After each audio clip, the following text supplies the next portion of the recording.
Temps have dropped and snow has fallen across portions of the country, and frankly, Pocono is currently on its way to becoming a winter wonderland in reality.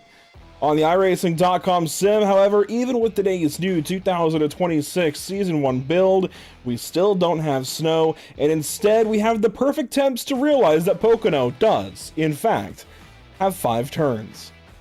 Welcome to Pit Stop TV in the virtual Pocono, Pennsylvania. I'm Andrew Carlisle IV with Zach Murtis and Zachary King alongside, and it's a pleasure to join you for coverage of the BRB Sundance Pro Series. Tonight's coverage from Pocono is brought to you by Sundance Pizza, brought to you by the BRB Racing League, and by all series partners. As we get ready to go racing here at the Tricky Triangle, Zach, I make the case every time we come to a racetrack, well, come to this racetrack, that it does in fact have 5 corners. That said, for the sake of everybody's sanity, we have labeled it to only have 3. I'll make my case, not right now, I'll save you guys for a little bit, but I am going to make my case tonight that Pocono does in fact have 5 corners. But it's debatable though, because what is turn 1 mild after? What is turn 1 after? Trenton Speedway. The angle of that corner, what it looks like, it does look like it's 1 turn, but then again, I don't really know off the top of my head Trenton. But yeah, when you come to the Tricky Triangle, that always gets brought up. What turn 4? Well, you see it on the wall in turn 3. This track is way different than any other track that we go to on the iRacing service or in real life. You have 3 different corners. You have Trenton, you have, I think that's India's turn 2, and then turn 3 is Milwaukee. So there's 3 different turns. It's 2.5 miles. It's gonna be a lot of hard racing. A lot of the draft's gonna help with these guys tonight. You're gonna see a lot of pack racing on the straights and then starting to fan out in the corners. But it's gonna look really phenomenal tonight. We're excited to get things going here this evening. We do want to go ahead and just go over the quick bit of bracket round number 4, if you will. The BRB bonus bracket by MX Wraps this season has been a lot of fun to talk about through the course of 2025 and, well, season number 5. And you can see we are down to just a couple of drivers with colors behind their numbers. Those being Johnny Wood Jr. and Scott Fritz in the yellow, Adam Buzzio and Christian Barnes in the wine. Now, the 48, Scott Fritz is not yet loaded into the session, so right now, Johnny Wood would advance into the finals, but Christian Barnes and Adam Buzzio have their work cut out for them.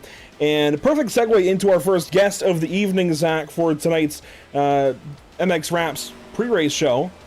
How about Zach Maddox on top of the board? We'll just bring him in just like this. He is pacing the field here in practice.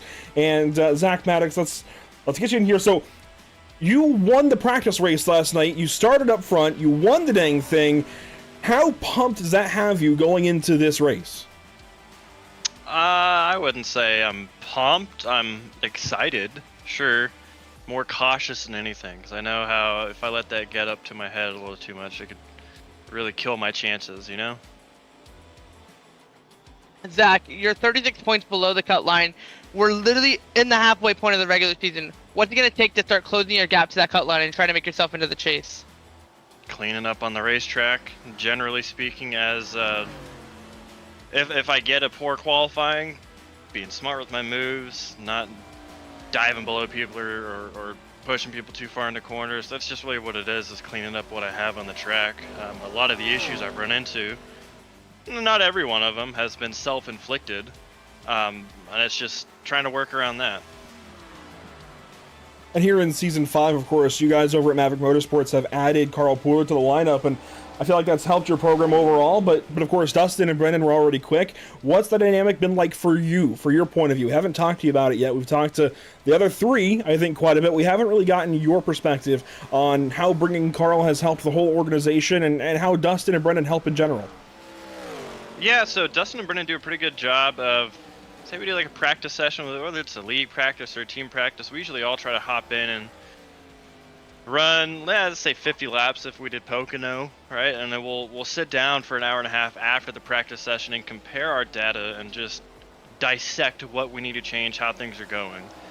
With Dustin and Brendan, they offer a lot of support of just trust your instincts, keep progressing, and over the last seasons, they've been, sorry, as I'm trying to make a pass here, they've been very vocal of the fact that I'm not quite up to par with where they think I should be or where my potential is. Now, towards the latter half of the Next Gen series last season, the comments where you're getting there, you're warming up, and as soon as we got the ARCA car and we did our team testing practice, I was just effortlessly, more confident in that vehicle, or this vehicle, excuse me. The dynamic with Carl has been great because, not to alienate myself from the rest of the team or to bring Carl down or anything, but it was like I got another teammate that was a lot closer to me and how I felt and the things I was feeling every week on the racetrack. So when we have those team discussions, breaking everything down, I feel like Carl and I relate quite a bit to what we experience on the track and what we're expecting, what our frustrations are. So it's good to bounce it off of another perspective of sort of the same general pool of thought, if that makes sense. No pun intended. I'd say it's a pretty good one, but Zach, it's good to talk to you. I know we've got 3 Zachs in here and 1 Andrew, but it is good to talk to you. It's been a little bit since we've spoken to you on the broadcast, and hey, this might be the night for car 14. Best of luck. Yes, sir. Thank you. We'll see. I'll try to keep it on track. Hopefully we're talking to you later on. That's Zach Maddox, of course, with MX Wraps and Maverick Motorsports. Good to talk to him at the beginning of the show here, kind of see how he's feeling about things. And Zach, you mentioned, Zach King, of course, you mentioned that he is those 36 points below the cut line coming into this evening. Let's take a look at the point standings coming into tonight. And Scott Fritz, by the way, has jumped up to be the points leader. We'll get to power rankings soon, hint, hint, but Scott Fritz on top of the points now as we start to really get closer to this chase battle. You can see we are down to 1 point on the cut line right now. And of course, this changes as time goes on. Some weeks it'll be 10 points, some weeks it's 1 point. But right now, this week, 1 point separating that cut line. Dakota Bly, Robert Moyer, Josh Parent, even Evan Patinko, Jordan White, Gray Walker, they're right on that line, just above or just below. So a lot going on there, and this will matter for the next 2 drivers we talk to, because one driver is just above that cut line, one driver is just below it. So very interesting perspectives, I think, coming up. And I don't know, I'll tell you what, the 2 drivers we have coming up, Zach, are Dakota Bly and Josh Parent. Who do you think, between those 2, since they're separated by 1 point, who do you think between them is more anxious about tonight before we talk to the 2 of them? You know, Dakota really never shows emotion, but I think he's in the chase right now on points, and I just think he's got to be more amped up to keep his season alive, because you have 2-3 bad races in a row, you're going to be out, and there's going to be no way to return. We got 8 races left before we enter tonight, so I think the biggest one, Dakota's got to be starting to get them butterflies in his stomach, trying to make the chase, trying to make a name for himself. I got to say, Dakota's got to be more amped up. Let's see what Dakota Bly has to say as we get ready to go racing here from the Pocono Raceway. Dakota, you entered tonight 1 point above that cut line that we're going to be talking about for the next several weeks going into the chase. And I think this is easily your best season so far in this BRB Pro Series, at least while we've covered it. Not only are you 1 point above the cut line right now, you have a couple of top 10s, and you actually have the most laps completed of anybody so far in the league, at least from what I saw in the stats. Is that a surprise to you to have that stat? It's actually not. I had the stat in Season 3, if I'm not mistaken, as far as the laps completed. So that was a fun stat back then. I typically stayed out of the trouble. And I think that's kind of been the same theme this year, or this season.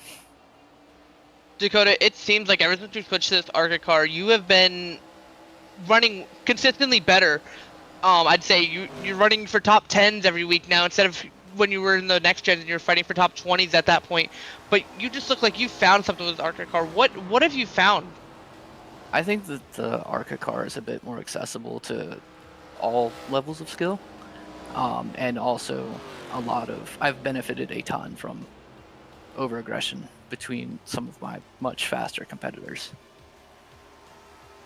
And this is a racetrack certainly where we could see some of that, I think, go the wrong way for some drivers. So as you kind of watch them go 7 wide and dive into turn 1 tonight, what's going to be your approach to navigating some of that craziness that we know we're going to see at least a little bit of?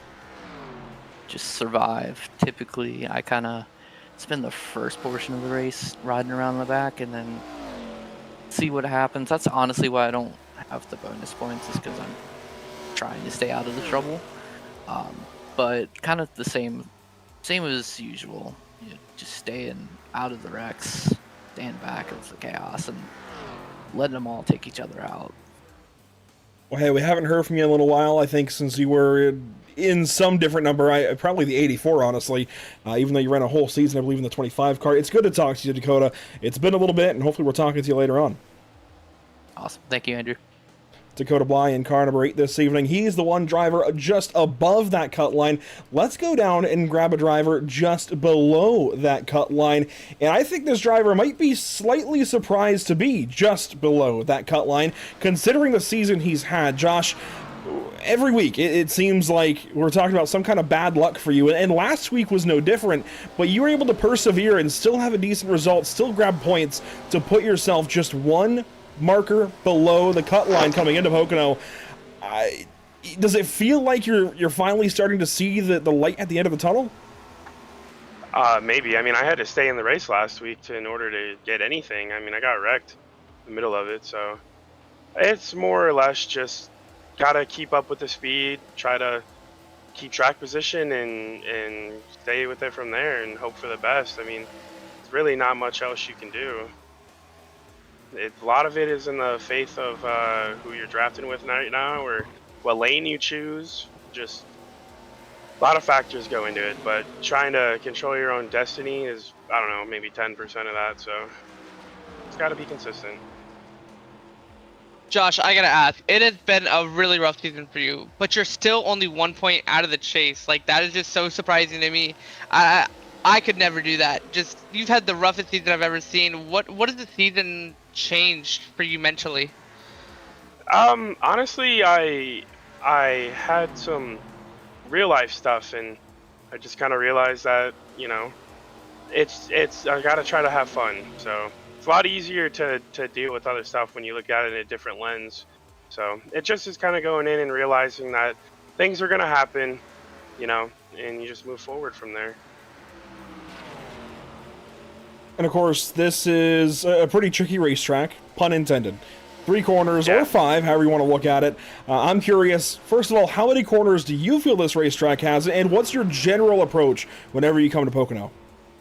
I'm like one of the bigger racing, what is that? Like, I'm an old head, man. This is 3 corners. And then typically, I mean, you really just want to get the best track position that you can get. That's how it is in every car here. That's how it's always been at Pocono. It's such a big track. The draft is so huge. It's very hard to pass. It's very hard to pass in this car, but seems to be a little bit different today after the update. So kind of trying to manage your runs, and like I said, picking the correct line is really going to help you out. So really just my idea, I guess, would be to try to get stage points here, and I don't know, just try for the best finish. It's really just trying to get the most points that I can. I think that there's been a lot of times this year that I've chosen to give up stage points, and it's had the complete adverse effect because I'll go to the back and get wrecked. So I don't know, maybe a strategy change is something that has to be in my wheelhouse. Well, Josh, it's good to talk to you for the first time in a little while. I think the first time since you've driven the 22 car here this season. Best of luck. You've been getting a lot closer to that top 3 at the end of these races. Hopefully the luck is on your side. I will knock on wood for you here tonight. Thank you, man. Appreciate it. Have a good night. That's Josh Parent from Whiplash Racing, ready to go racing here tonight at the Pocono Raceway. Just a little bit of time left here in practice, Zach King. And if we take a look at the practice times, well, here they are. Zach Maddox still on top. That is a pretty large thing to take into consideration. I feel like that Zach is fastest of the bunch. I'm sure there was some draft in play, but that's part of the game here at Pocono, getting that draft, using that draft efficiently, and managing it into the corners, because if you get that draft on the straightaway, you're faster into the corner. You've got to brake a little bit harder and manage the car at a higher speed into entry of that corner. So that is pretty impressive that Zach has the fastest time here in this practice session, and it looks like he's going to hold it all the way to the end. Yeah, when we talk about Brendan, his strong track is Rockingham, and that's a different style kind of track, I'd say. It's not like your Richmond or anything, but maybe this is Zach's bread and butter. Remember how Brendan's is Rockingham? Now Zach is the bread and butter of Pocono, and it could very well fall into Zach Maddox's hand tonight, and it would be a phenomenal way to see him get his first career win. Well, you can see a yellow 48 has popped up in the session now. While he gets accustomed to the session and gets kind of set up and everything, let's take a look at the power rankings quickly, because we are quickly getting down to, well, we're in qualifying. So Scott Fritz is on top of the power rankings. I kind of alluded to this. See, he's taken over the point standings, taken over the power rankings. I'd say he is easily the strongest driver in this series right now. But there are a lot of guys right on his coattails. The three others that have been the strongest lately, Maddox, Stallings, Wood, they're all right behind him. But I want to, as you take a look at this graphic and take it in here this evening, I want to say this power ranking algorithm underwent not really a change, but we deleted some old results out to kind of drop off older races that were maybe still boosting guys from back in season 4 when it was a completely different car, completely different tracks, and some different drivers even. So this is a little more accurate actually to what we've seen as of late. So if anything, these are more accurate numbers than what we've had previously. Yeah, and one thing I gotta look at, look who's in 9th. Zach Hall. I believe this will be his 3rd race of the season so far. 5th even. 4th and 5th. I mean, look at these numbers. Scott Fritz and Dustin swap positions. But I mean, if you're talking about top 10 best drivers right now, I mean, that tells you top 10 best drivers right now. Give or take maybe 10th, but top 10 drivers are right there. And that's what we're going to see tonight is your top 10. Most likely, mostly all of them will be in your top 10 tonight at the end of their 9th race. So power rankings there on your screen, worth taking note of. I think we'll talk about this a few more times tonight, but as we get ready to go right into qualifying coverage here, Zach, we have, of course, Best in Show to talk about. Before we bring in Zach Murtis, we've got to go ahead and nominate a few paint schemes. A couple from you, a couple from me, 4 in total to vote on during Stage 1. Who you got? I got to go with car double O. Double O, how you call it. Double O. Dustin Stallings. I love that Caterpillar car. That looks phenomenal. It's like a highlighter car, and I always like highlighter cars, so I'm going to go with Dustin. Dustin Stallings there on your screen in car 00. Certainly a bright one as you see Josh Parent go fastest here in qualifying. Look at the times up on your screen so you can take a look at those as well as Adam Buzzio now rolls in. I'll go quickly. I saw the 71 earlier. That's going to be my first pick, the 71 car. I think this was meant for last week of Chicago, but I still love it. The Qdoba color is really, really cool. Ooh, you're making it easy, but I kind of forgot who I was thinking about. Give me 1 second. Oh, you can That's go okay. again, Andrew, I can pivot. like. Caden Perkins, easy for me. The Storm Seeker, Ryan Hall, y'all. I mean, this is cool. The weather car is always a favorite of mine. So yeah, I'm gonna take the layup. Caden Perkins gets it for me. Something's weird about this car, and it's just catching my eye. I have to go with Steven Borbell. I don't know why, but it's I don't know if it's like the tan is getting me, but it's different. Not something I'd expect to see on a racetrack. We'll have to get a look at it. And I don't know why. Once the race gets going and we recap the Best in Show vote, but there you at least have the nominees, the 4 nominees. I'm going to get that vote up here in just a moment, but before we let you go, Zach King, thank you, of course, as always, for being here this evening. I'm going to put you on the spot, actually. If you got to pick one driver out of this field, who you got tonight? Oh, I mean, anytime we go somewhere and Mason Houseman's in the field, we always got to look out for him. But just going off of what I've seen over the last 2 days with practice and everything,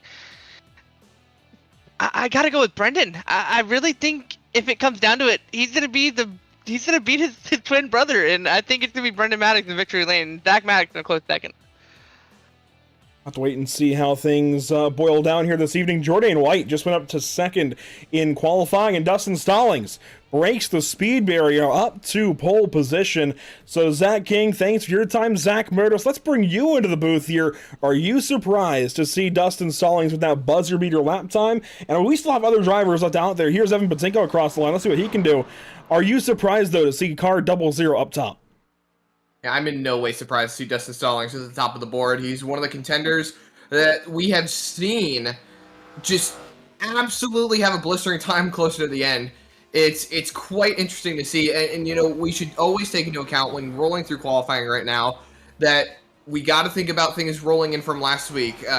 Apparently, we're being told that Zach Maddox has a drive-through penalty to serve at the start of the race. He's rolling off 16th at the moment, so that's one thing to keep into account, especially when he won the practice race last night. But as qualifying wraps up and comes to a close, the lineup is going to be set. We're going to get ready to roll, and you know, Andrew, I'm pretty pumped. I'm initially a Pennsylvania native, so I consider this racetrack to be one in my wheelhouse, and I always love seeing these race cars come out here. Yeah, you know, it's been a little bit since I've done a Pocono broadcast. It's always good to unload at this racetrack. And Zach, since you're here now, Zach Murtis, that is, Pocono's got 5 corners, man. Trenton, that's turns 1 and 2 from Trenton. That's turn 2 from Indy. Boy. That makes it turn 3 up at the top of the track. And down in what would be turn 3, I'm telling you, that is 3 and 4 from Milwaukee. That makes it 4 and 5 here. This place has 5 corners. This is the same guy that says Rockingham isn't a short track. Oh my I goodness. tell you what, I will concede that Rockingham's a short track if you'll concede that Pocono has 5 corners. You know what? I'm willing to let you have this one then. Pocono has 5 corners, ladies and gentlemen. 5 corners here at Pocono Raceway. We're not going to refer to it that way this evening, just for the sake of being simple, I suppose, and for you to be able to understand us, but I'm going to contest and maintain that Pocono Raceway does, in fact, have 5 corners. Well, here we go. There's your driver on pole position. Dustin Stallings is going to lead us to the green flag. Let's go down through your lucky performance starting grid. On pole, you see that Caterpillar 00. Dustin Stallings can't miss it. Bright as ever. Looks like a safety vest. He will start on position number 1. Mason Houseman from second spot to his outside. How about Johnny Wood Jr. and Christian Barnes in row number 2? Back in row 3, Brendan Maddox, Jordan White, couple of heavy hitters there. Brendan, of course, has been leading the points a lot this season, has lost it though after Chicago last week. Jordan, rookie season, he's in the chase right now. Let's see if he can keep it there. Back in row 4, it's Adam Buzzio, Kyle Clank, veterans to the sim, I'd say, but definitely Adam's been around longer, obviously, and Kyle's still a rookie. We'll see what they can do from row 4. Back in row 5, a rookie on the inside, Zach Hall, alongside Josh Parent. Rolling outside the top 10 in the 11th spot, you'll find Coulter Clark, and then Storm Chaser himself, Caden Perkins, in that number 19. I know you nominated him for Best in Show, and I gotta agree with you on that one. Stephen Borbell rolls off right behind him in row number 7 in that 13th spot, with Gray Walker right to his outside. Rolling off 15th and 16th on the starting grid, you'll find Richard Wolsifer, who's searching for a little bit of luck rolling into Pocono, and then Zach Maddox, who will be serving a drive-through penalty once we take the green flag. Right behind them, you'll find another Whiplash racing driver, Evan Patinko, rolling off from the 17th spot, Braxton Skinner joining him on row number 9. And then in row number 10, you'll find in the 19th spot, Tim Henderson, and with him on the outside, you'll find Anthony Tiseo in that 20th spot. 11 more cars in the field. They are Scott Fritz, Carl Pooler, Cole Lewis, and Dan Stoccaro, teammates there from Synergy Racing Group in row number 12. How about Rusty Rafferty and Jamie Plord back in row 13? Then William Maple Jr. and Sam Dyer in row 14, back in row 15. 29th spot, Robert Moyer Jr. He's 1 point behind Dakota Bly. They are the 2 drivers on either side of the cut line. They start 29th and 30th. And finally, Jason Bottoms brings up the rear of the field. Quickly, we have weather conditions brought to you by Cody Williams Designs. 71.4 degrees in the air, 78 degrees on the racetrack. And if we take a look at the date and time, it is a May 15th sim date.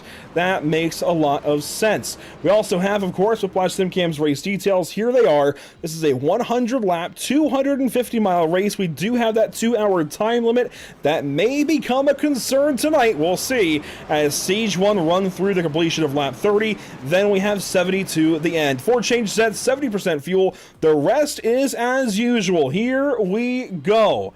Pocono Raceway, virtually here on the iRacing.com sim, always a favorite among drivers. Into the restart zone, green flag flies for Dustin Stallings and Mason Houseman. We're racing in the Stints Built 250.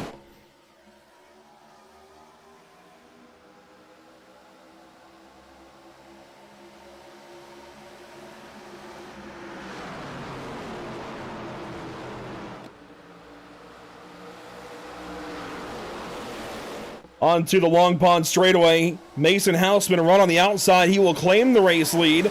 Takes it over Dustin Stallings. Christian Barnes now on the outside for position number 2. Tim Henderson, it seems, started from the pit lane along with Adam Buzzio.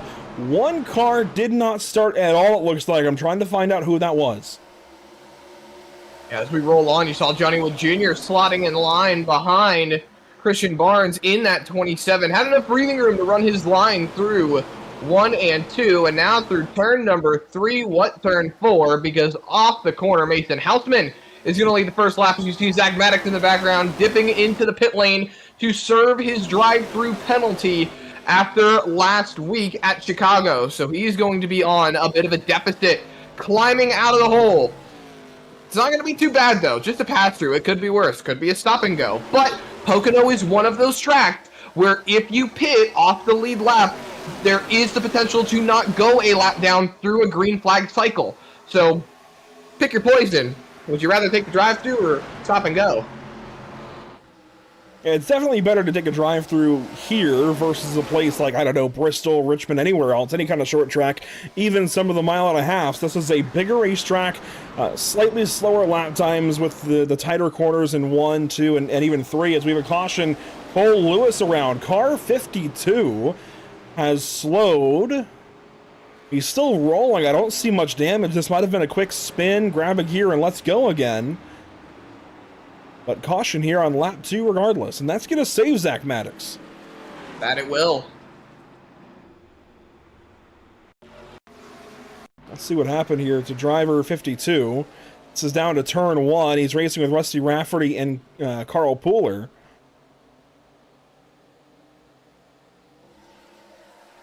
Anthony Teseo ahead, and I do believe these two are side by side out of turn 2. I saw that briefly in the preview.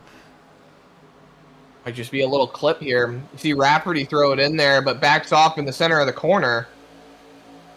Nothing doing right there. Let's see how they roll up into turn 3. Maybe Rafferty, yep, just sent it in there a little too hard and misjudged the braking zone.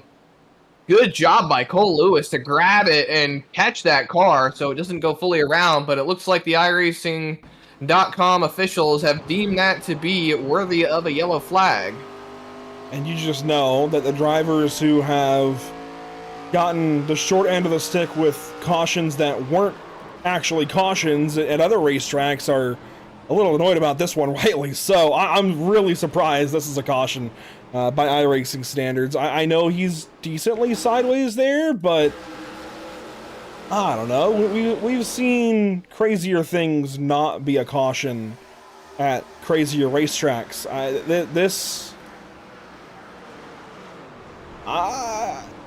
That easily could have stayed green.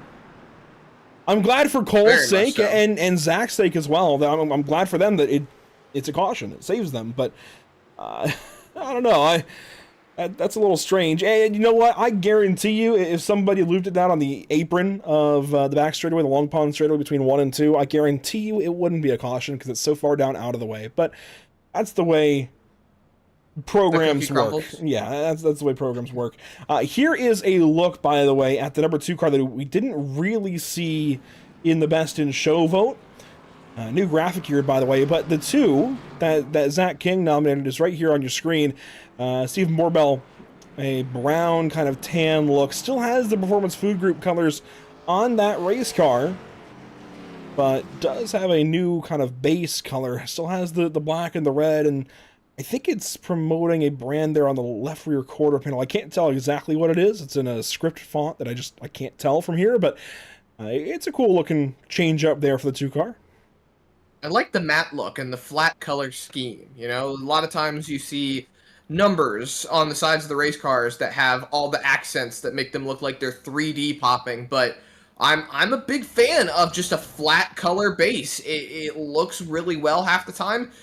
Usually partnered well with a good outline on the number, but sometimes just a flat, singular colored number, it looks good. Definitely simplicity in certain aspects, even where there isn't simplicity in the rest of the main scheme, I think can really help a car along like that. But here we go, lap 4 under caution at Pocono Raceway, and I don't think we wanted to be in this spot from the get-go.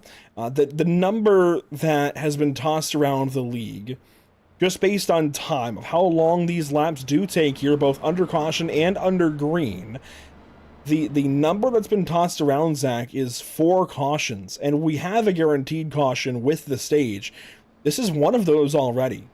So, if drivers want to go the full distance, they're going to have to not have little mistakes like that from Rusty Rafferty. And I hate to make Rusty Rafferty the example here, but he just misjudged the corner. Cole lifted a little earlier than he thought, and that's all it was. I mean, it wasn't anything malicious or anything that bad, really.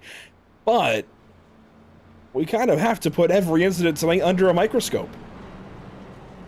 I mean, looking at it from the perspective with the time not necessarily on their side tonight, you got to think, or at least do the math, and you know how much I hate doing the math, but let's just round it up to a solid number, okay? These guys return about 53, 54 seconds on a lap time. Let's just round that up to a minute.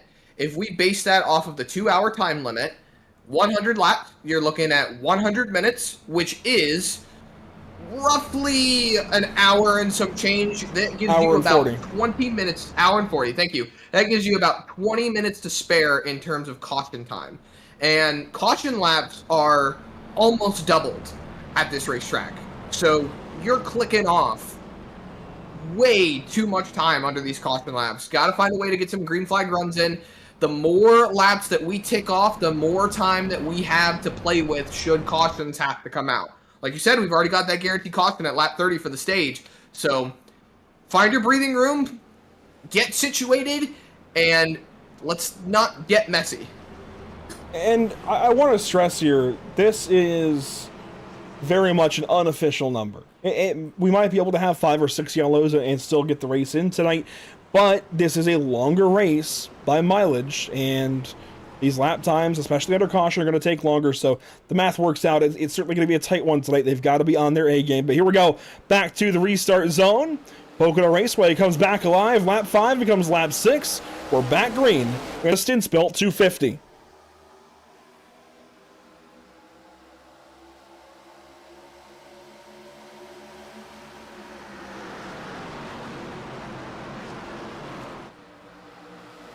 I gotta say, Zach, 2 restarts now in the books. I thought we'd see crazier jumps from the start-finish line down to turn 1. So far, decently tame. Yeah, we're holding steady, holding solid. Let's just make sure we keep our wits about us and not see another yellow sometime soon. Run there off of turn 2, down the short chute into turn number 3. I do love the sight lines here at Pocono. I don't know. I know a lot of NASCAR fans have kind of moved beyond it.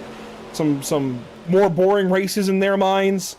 This place looks fantastic, especially here on the iRacing.com sim. Look at them rip by the flag stand there down to turn 1. And what I've heard amongst drivers so far is the top side might be the place to be tonight, into and out of these corners, because you can hold the driver on your inside down and just kind of bog them down and slow them down and make the pass. I think that's what we've been seeing a lot of times lately with newer style race cars, is just the outside line. Once you get up there, if you have the nose in front, in a sense, you are the control car of the corner. You have the ability to dictate as we're 3 wide. Going down to turn number 3, Coulter Clark took a move to the bottom, but Barnes falls in line, so we're back to 2. But, you know, back to the point, Andrew, with the outside line, if you have the nose in front, you are that dominant car, the control car of the racing line, and it just gives you some certain advantages to hold on to that race car, hold on to that line, and keep yourself in good contention, as we see Mason Houseman going quickest there as Braxton Skinner quickly takes that away. So they go down through turn number 1. Traditionally, NASCAR stock cars in the last 20 years have started feeling more comfortable in turn 1 here. Pocono downshifting to 3rd. Do you think we're going to see any of that tonight, or are these guys going to leave it in 4th? Nah, we're rolling. We are absolutely rolling. And I say that, we focus right back on the leader as Dakota, Dustin Stallings, I almost said Dakota Bly, is working on trying to get past that number 69 car, that Project 69, with Mason Houseman behind the wheel. Jordan White has somewhat reeled in the two of the leaders.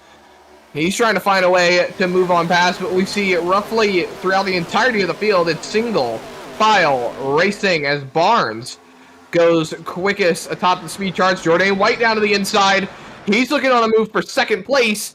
Gets clear of Dustin Stallings. Little bumper off of turn number 1, or turn number 2 if you're talking to Andrew. And he is rolling down Long Pond straightaway. Turn 2 coming up. Christian Barnes with a run to the inside. He'll take it there on Brendan Maddox, and he's loose. He's loose. Oh, he's on the apron in the grass. Wow, what a catch.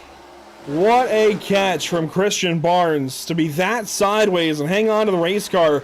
He had a large advantage over Adam Buzzio in the bracket at that point in time. He's now just 2 spots ahead of the 5 car. So there's Christian, 2 spots further back. You see the black number 5, that's Adam Buzzio. So in the context of the BRB bonus bracket brawl, that battle just became a whole lot closer. Now, of course, we're still 90 laps from the end of this race, but it's worth talking about. It's worth noting.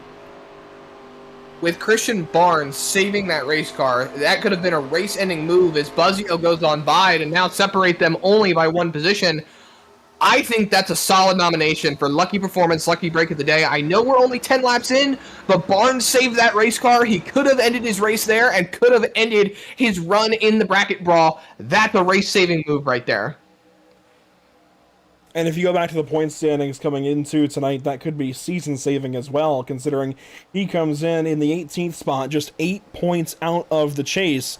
So this might hurt him in terms of the stage, Zach, but we still have a pit stop to go here in stage 1, and there's still plenty of time. There is plenty of time for him to get back up on the saddle and get to the top 10, so long as he minimizes whatever that was on the front stretch into turn 1, grabbing the outside wall there briefly, but at the front of the field, here's your race leaders. Houseman, White, Stallings, Maddox, and now Coulter Clark in the top 5.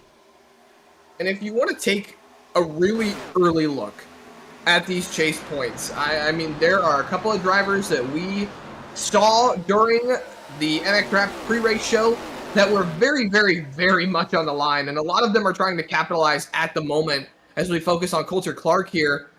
You had Jordan White, who was 3 points up on the cut line. He is currently running in the 2nd position in front of Dustin Stallings. You had Joshua Parent, who was 1 point below the cut line, below, correct me if I'm wrong, it was Robert Moyer Jr. and Dakota Bly, who were sitting separated by 1 point on that cut line. Parent is currently above both of them, fighting for stage points. And then you've got Jordan White, who's up here fighting for stage points as well, that could potentially elevate themselves above the cut line before we even get to the end of the race. So it's capitalizing on these stage points now and trying to hold that track position throughout the remainder of this race. Here you see one of our first true onboard looks with Josh Parent on the inside of Kyle Klenk. This the battle for 12th position. Parent was just in the top 10 for a moment, then lost spots to Fritz, Skinner, and now Klenk. Trying to get those back and get into the top 10 here in stage number 1. That's going to be imperative for these drivers, and he's got Pooler, he's got Maddox just behind as this field spreads out here at Pocono. Still early in the run, but with a 70% fuel load, Zach, these guys only have about 22 laps of gas. With that caution we saw, we might see these guys pitting as late as 5 to go here in stage 1. That's going to be dicey. I think a quick caution that we saw earlier on definitely helped keep them in contention with their fuel mileage. But like you said, it could still be very, very close for these guys. I think fuel saving is going to be a big thing. Staying in line, staying patient is going to be the name of the game right now. But I think things will continue to look up as we roll through the run. Mason Houseman definitely at the biggest disadvantage out of all of them. He's out in front. He's in the clean air. You know, we hear people all the time talking about how they want that clean air. They want to be able to get the nose pointed. They want to be able to get the car to rotate. But you're also punching the hole. You're using the most gas. There's no point for you to slow down as Johnny Wood Jr. Oh my goodness, tell me you saw that. Yeah, he pointed left and just steered underneath that 19 car. He's got his teammate Richard Woltzer behind him, so if ever there was a time to do it, it was that point in time, as there's a battle behind brewing actually a little further back with Anthony DeSeo, Christian Barnes, Adam Buzzio, and others. So again, this is Barnes and Buzzio for the bracket. This is 18th and 19th on the racetrack right now. We won't stay here for too long, but they are now battling as they've passed Tim Henderson and work on DeSeo and Plord. Keep these two in mind. Watch for them on the ticker as these laps go on here in Stage 1. Meanwhile, at the front of the field for Stage 1, here comes Stallings. Had a run to the inside for a moment there on white. Stays in line for now as Clark gets that 23 a little squirrely. Yeah, we've got bonus of brawls for the bracket brawl because you've got Johnny Wood Jr. and Scott Fritz separated by 2 cars. You've got Adam Buzzio and Christian Barnes right on top of each other. So they are nose to tail in heated battles right now. You can see both of them just out of camera shot. First battle clicking on by right here. Second on battle clicking by the speed shot camera. Oh, we got one car loose into the tunnel turn. Who was that catching the race car? I think that was as Scott Fritz. Wolfer's in the wall. I think it was Fritz Fritz initially. goes on by. Wolfsfer in the wall now. That slows he and Gray Walker down. As Braxton Skinner, Kyle Clink, and others try to take advantage. Parents just behind in 12th now. Zach Maddox rolled on by. He's up to 11th. Zach, make that 10th. He gets turned! In the wall, Zach Maddox in the front straightaway. Making a pass on Braxton Skinner. And he is now turned around. Be careful here. Unbelievable. That was intense. I figured the caution was going to come out in turn number 2 when we saw someone sideways, but that's not how it played out today. I think, yeah, he's got right rear damage. That's it. That's going to be he can get back in the detrimental. race, but he's just not going to be able to contend for a while like this. This racetrack is just a little too aero dependent for this to be a thing he can maintain and sustain. Now, we saw Brendan Maddox come back, though. We saw Brendan Maddox have a huge amount of damage at Chicagoland Speedway. Now, he went a number of laps down, but this track is far, far bigger than Chicagoland. There's enough time to get quite a few minutes of damage repaired on the pit lane. So maybe Maddox still has a chance at this. Maybe he has the ability to get that car fixed and get himself back out there. Brendan was still turning competitive laps last week at Chicagoland, so there is still the open opportunity for that 14 car to get himself pointed properly. Let's go back to the beginnings of that lap. And let's check out the 48. This causes the whole thing. And it might have even started with the 56 of Walter. You see that there on the left side of your screen. Gray Walker has a look at him. But here's Scott Fritz down to turn number 2. Trying to find the best angle. He looks to the inside here of Walker. Oh, wow. Walter was the car drifting initially. And then he and Walker take a hit to the outside wall pretty quick. Here comes the 14 to go by it. He does so. And then something happens here on the front stretch between he and Braxton Skinner.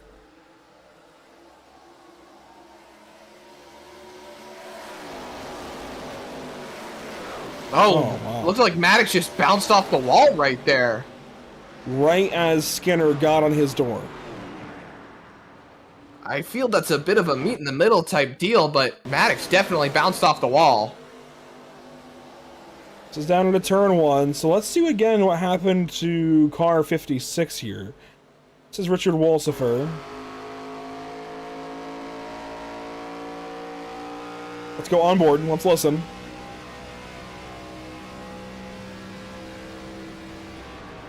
Ah! So his teammate Johnny backed out of the corner, Richard ran him over, and then Gray got into him there. And Richard wasn't trying to hit him, but did hit him. And then for the 33 car here on corner exit of turn 3, Zach comes around the outside.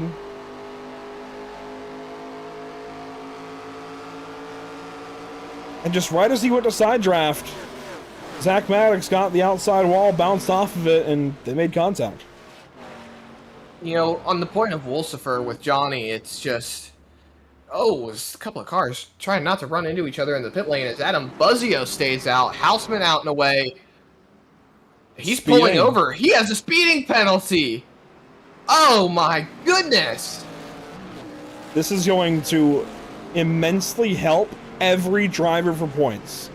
That is one driver that's not here for points now, that's out of the top 10, and these guys can focus a little more clearly on the run to the stage. That said, a handful of cars did stay out. I think they're trying to stretch this out on fuel. Adam Buzzio, Zach Hall, Stephen Borbell, Robert Moyer, Evan Batinko even. So 5 cars stay out under this caution, have not yet pitted. Or actually, they did pit on a previous yellow, so this actually might just put them in range. I mean, clearly they feel like they can do it. This might be realistic for these guys. The tires, though, are my concern. Well, I mean, you're saving a set unless a bunch of these drivers did take tires. Me personally, I would just top off on fuel, get that car to the end of the stage. Once you get to the end of the stage, go ahead and pit, take those tires. So honestly, I like this call. I like the call for these guys to stay out. If they can stretch the fuel, go ahead and do it. If they get another quick caution, that just helps them even more. But staying out, stretching that fuel, and saving a set of tires, I love it. I love the plan behind it. It's a good action.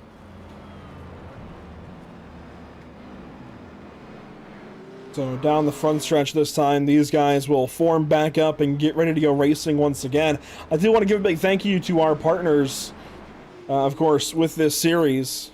Is that the wrong button? Here we go. Let's find the right button. There it is. Sundance Pizza, Sundance Trucks, Ideal Lease, KC Athletics, RevSimShop.com, Performance Food Group, Whiplash SimCam, CC's Business, and MXWraps.com. And tonight's presenting partner of this race, Stints Built, as this is the Stints Built 250. I believe you can find Stints Built on the 56 car this evening of Richard Wolcifer, and yes, you can.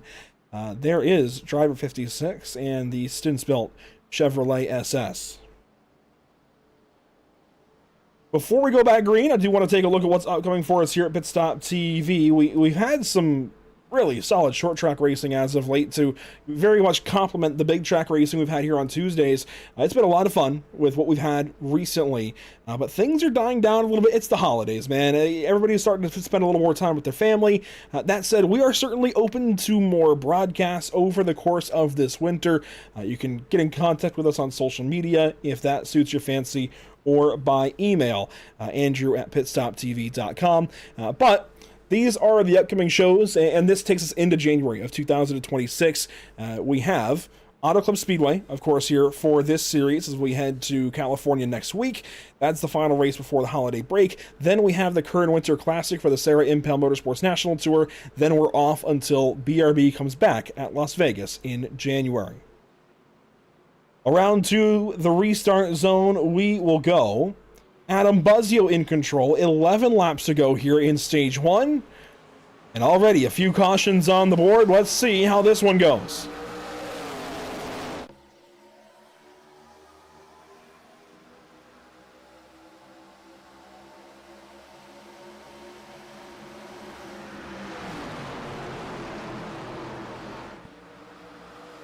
Zach Hall, a big restart this time around. He's on the outside of Adam Buzzio. Leaders do have lane choice. I think these guys that are restarting in first place need to start learning. The outside is the place to be tonight. Moyer way up high, another car way up high. I think that is Jordan White up there. It is. As the first car on tires is that 83 of Jordan White. He's trying to get through here. Actually, he might not be on tires. It might have been fuel only. Now that I look at the pit times, of course, we always assume first tires, Zach, but I think these guys might have done fuel only. I'm telling you, fuel only has got to be the way to go. Save a set of tires to get to the end. That is what I like to see. As you see him move down to the bottom, Jordan White is going to take Coulter Clark with him. Big send! down to the inside of Adam Buzzio. He's not going to be able to get clear of the 5. He's going to stay hooked up with the 2 cars side by side. Down the straightaway they go, and Buzzio pulls way down to the bottom. See the big run down to turn number 2 here. Multiple cars moving around. Oh, Moyer way up the racetrack in the marbles again. He's going to keep falling back now, and that's going to be Johnny Wood in the wall. Robert Moyer, Johnny Wood Jr., big contact. Johnny Wood, slow, no caution. I mean, right? I mean, Cole Lewis, the caution earlier, that not a caution? That's what I'm talking about. That is, man, that is just unfortunate. That's parameters. That's parameters detrimental. Detrimental to the bracket brawl because Johnny is dropping like a rock, and Scott Fritz is just outside the top 10, sitting in the 11th spot. Focusing on the other battle, you've got Adam Buzzio second on the running order with Christian Barnes way further down. He is in the 20th position. So right now, Fritz and Buzzio looking like your final 2 moving out of Pocono into next week. But that can always change. We've still got 79 laps to go and a move down to the inside by Dustin Stallings on Caden Perkins. He's going to take over that 6th position. He's quickly going for 5th. Right underneath Evan Patinko, the other Whiplash racing driver. He's got a teammate close behind him and Josh Parent right behind Caden Perkins. But it looks like Stallings is going to make quick work of that 81 Ford Mustang. Maybe not. Still side by side down the straightaway. Side by side for position number 5. Evan Patinko, Dustin Stallings. We are quickly approaching the end of stage 1. These 2 are fighting for very much cherished points here. Caden Perkins just runs Evan up the racetrack. Here comes Josh Parrott to maybe go 3 wide. No, Pooler is going to go 3. Parrott helps his teammate in Patinko. Fritz looks maybe for 4. No, he'll stay 3. But Pooler on the inside. This is going to be hectic. Fritz, watch out. Oh, 3 wide. Perkins dropping. And then Pooler's at the racetrack and the Jordan White. Oh! They didn't make it through. Pooler spins. Brendan Maddox spins to the inside wall. Hard hit. And then big impact after the fact. Oh my goodness. That's both the Maddox brothers with a night to forget. And Jamie Plord pancaked into the outside wall. He's got a left rear tire down. Oh man, can you say ka-chow on that one? And sorry, had to. Brendan's not going anywhere either. At least not quickly, not in, I don't know. I don't even know what I'm looking for here. This is unfortunate.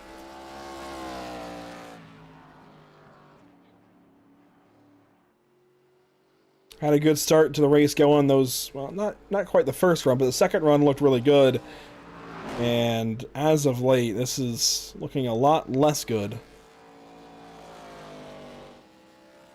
Plord still trying to get back to the pit lane. He is on the access road. That is a lot of damage. Man, that car is absolutely junked, crab walking through the access road. Tokyo drifting into the pit lane pretty much, but I would estimate that that race car is done for the remainder of the race. This is just after the fact. This is going to be Carl Pooler, really.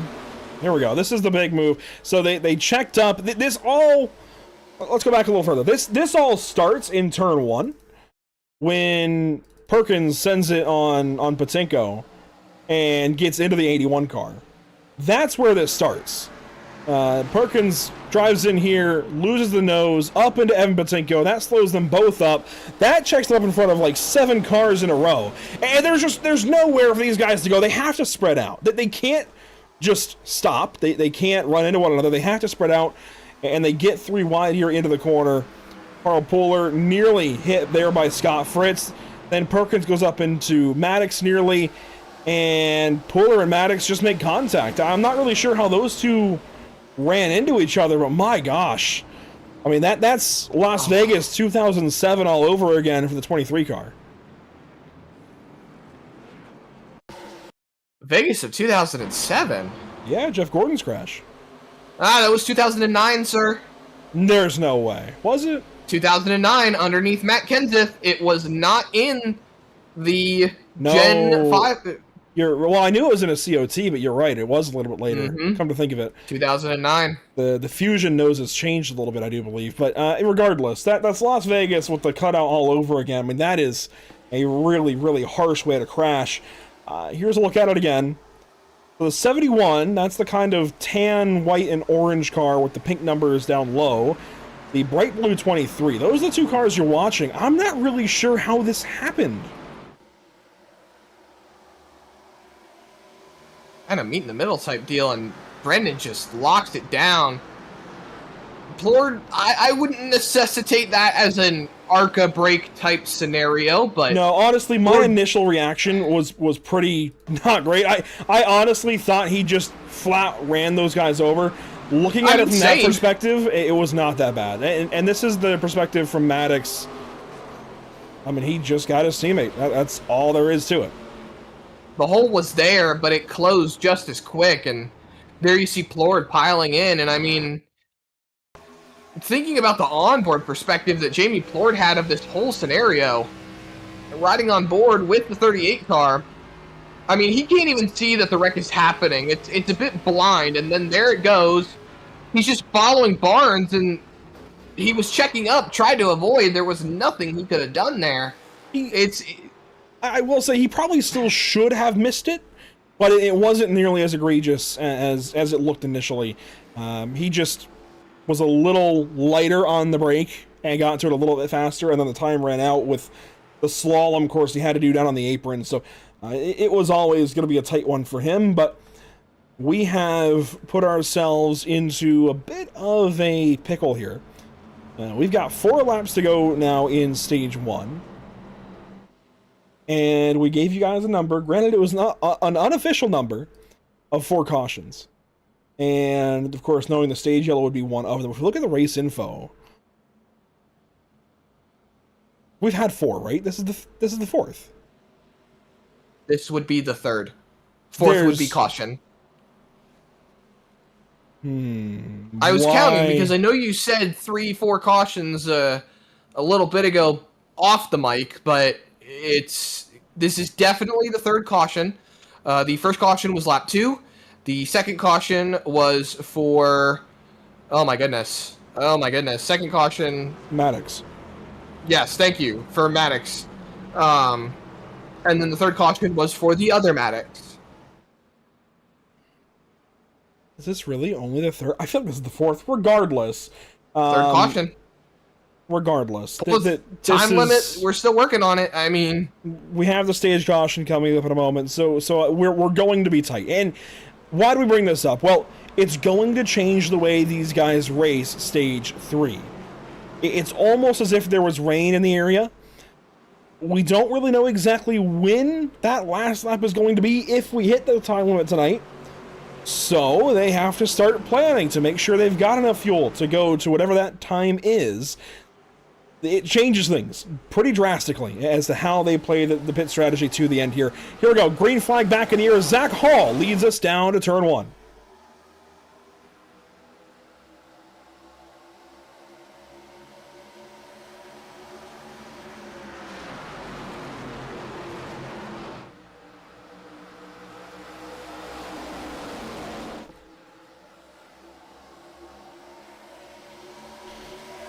They fan out in the back, but Zach Hall leads down the Long Pond straightaway.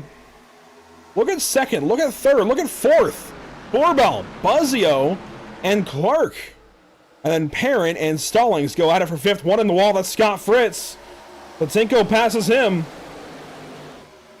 Boy, things are heating up here at the end of stage number 1. Henderson down to the bottom, trying to hold his ground. Patinko right behind him.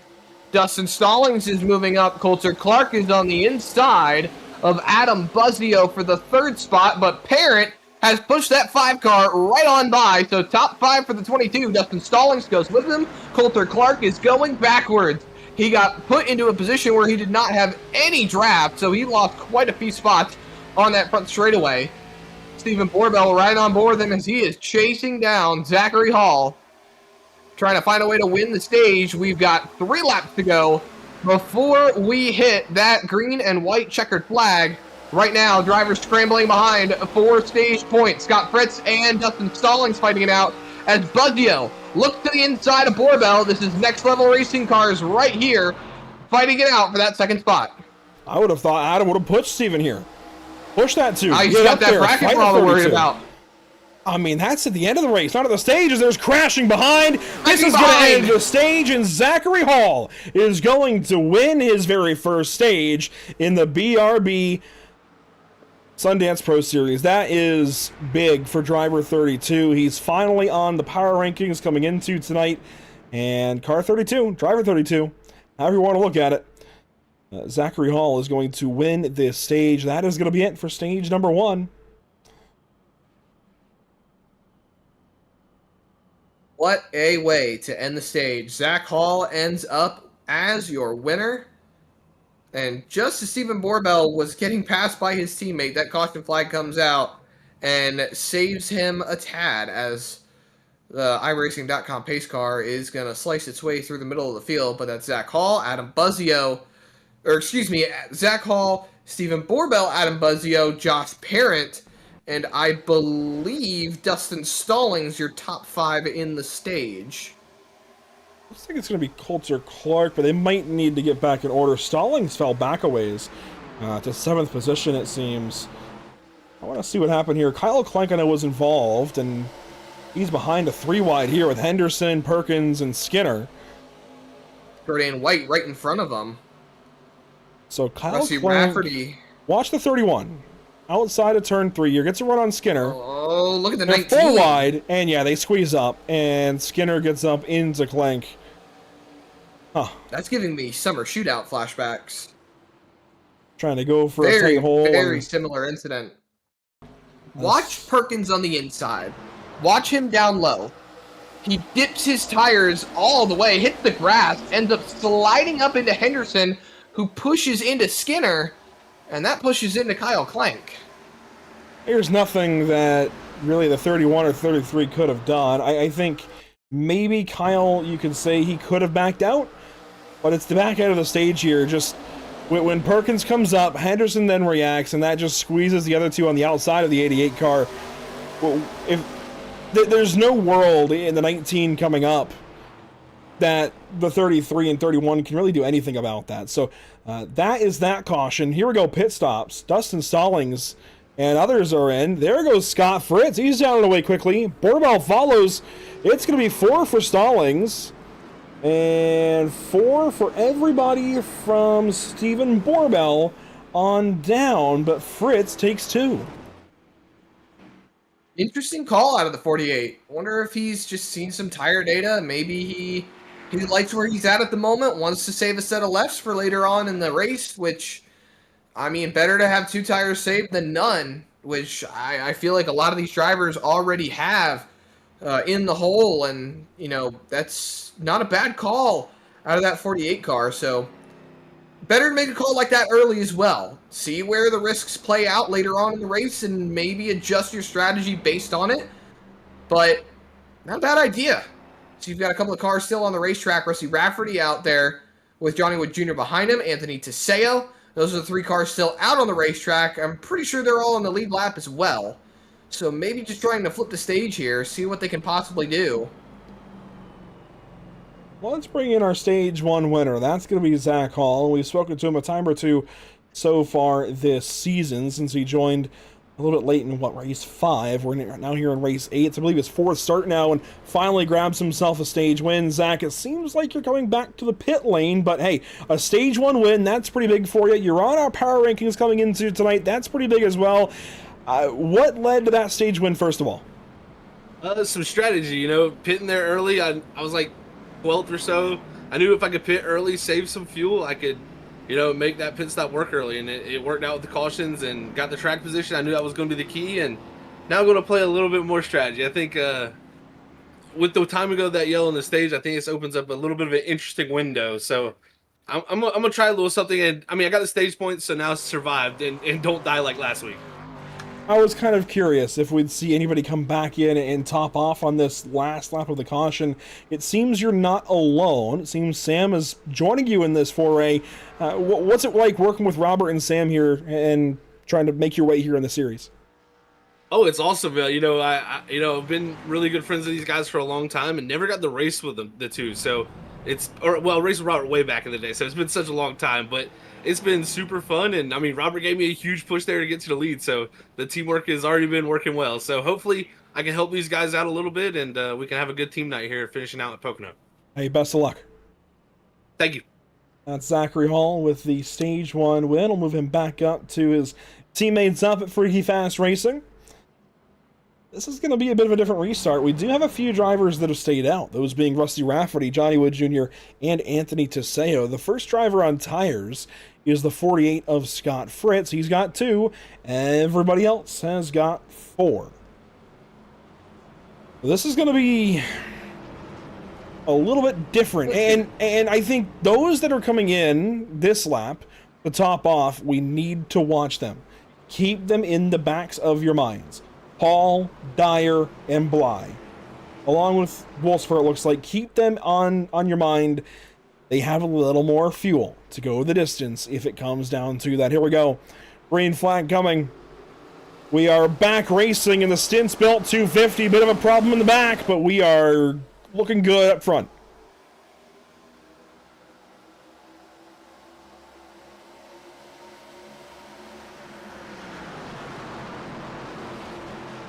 For the bracket, Fritz and Wood, side by side, nose to quarter panel there into turn 1.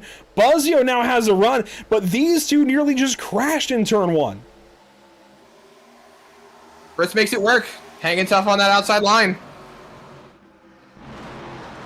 Rolling down, trying to see if he can find a way around. One car loose. That was Christian Barnes. Hangs onto it. That's another crazy save out of the 27 car in turn number 2. Of all things, as we roll into turn number 3, what turn 4? No, turn 5. As we've got just a lap under our belt off the restart, single file amongst the top 10. Hey man, all is calm. You conceded Pocono has 5 corners because I conceded Rockingham can be a short track. See, I meant the way that I was trying to say that is in I would let you have this one. Meaning, I would let you have your 5 corners, and I'd keep to my short track of Rockingham. Yeah, same. But then you said just now Pocono doesn't have 5 corners, but it does. Here we go for the race lead. Scott Fritz to the inside of Rusty Rafferty. We haven't seen a whole lot of Rusty at this point in the front of the field. Kind of learning the tendencies of the 34 car, but Scott Fritz goes out on by. Johnny Wood Jr., he sees that yellow spoiler. He knows he's got to keep up. He sends it. That was 3 wide for a moment. Here comes Coulter Clark. 2 tires in the grass there for a moment. A lot of these guys seem to be ripping on that apron. We're snaking down the front straightaway. Look at the leaders. They're fighting it out. Rafferty trying to stay in the toe of that 48 car. Adam Buzzio in the mix to try and get up there to the lead. Johnny Wood Jr. He's trying to get up there and get that lead as well. Point himself forward in this bonus brawl. Fritz back down to the yellow line once again, trying to hang on to Rafferty. And this is helping Adam Buzzio in a way. You would think that 5 car would need to stick with the draft that's pulling him forward. But he's got a train of cars pushing him forward. No need to sneak out a line, abuse those tires anymore. He's pushing that car to the front in his own way. He's riding the Dente forward here in this Stints Built 250. Of course, he is up against Christian Barnes in that BRB bonus bracket brawl. So Adam's third right now. Christian is down in 15th. Again, a lot of race, but at the moment, Adam would clear it away, take that bracket as he dives to the inside here of Rusty Rafferty. Of course, the other bracket to watch this evening, the only other one in the field now, Scott Fritz, Johnny Wood Jr. Fritz leading. Johnny is back now in the 9th spot as you take a look at the entire field off the first corner.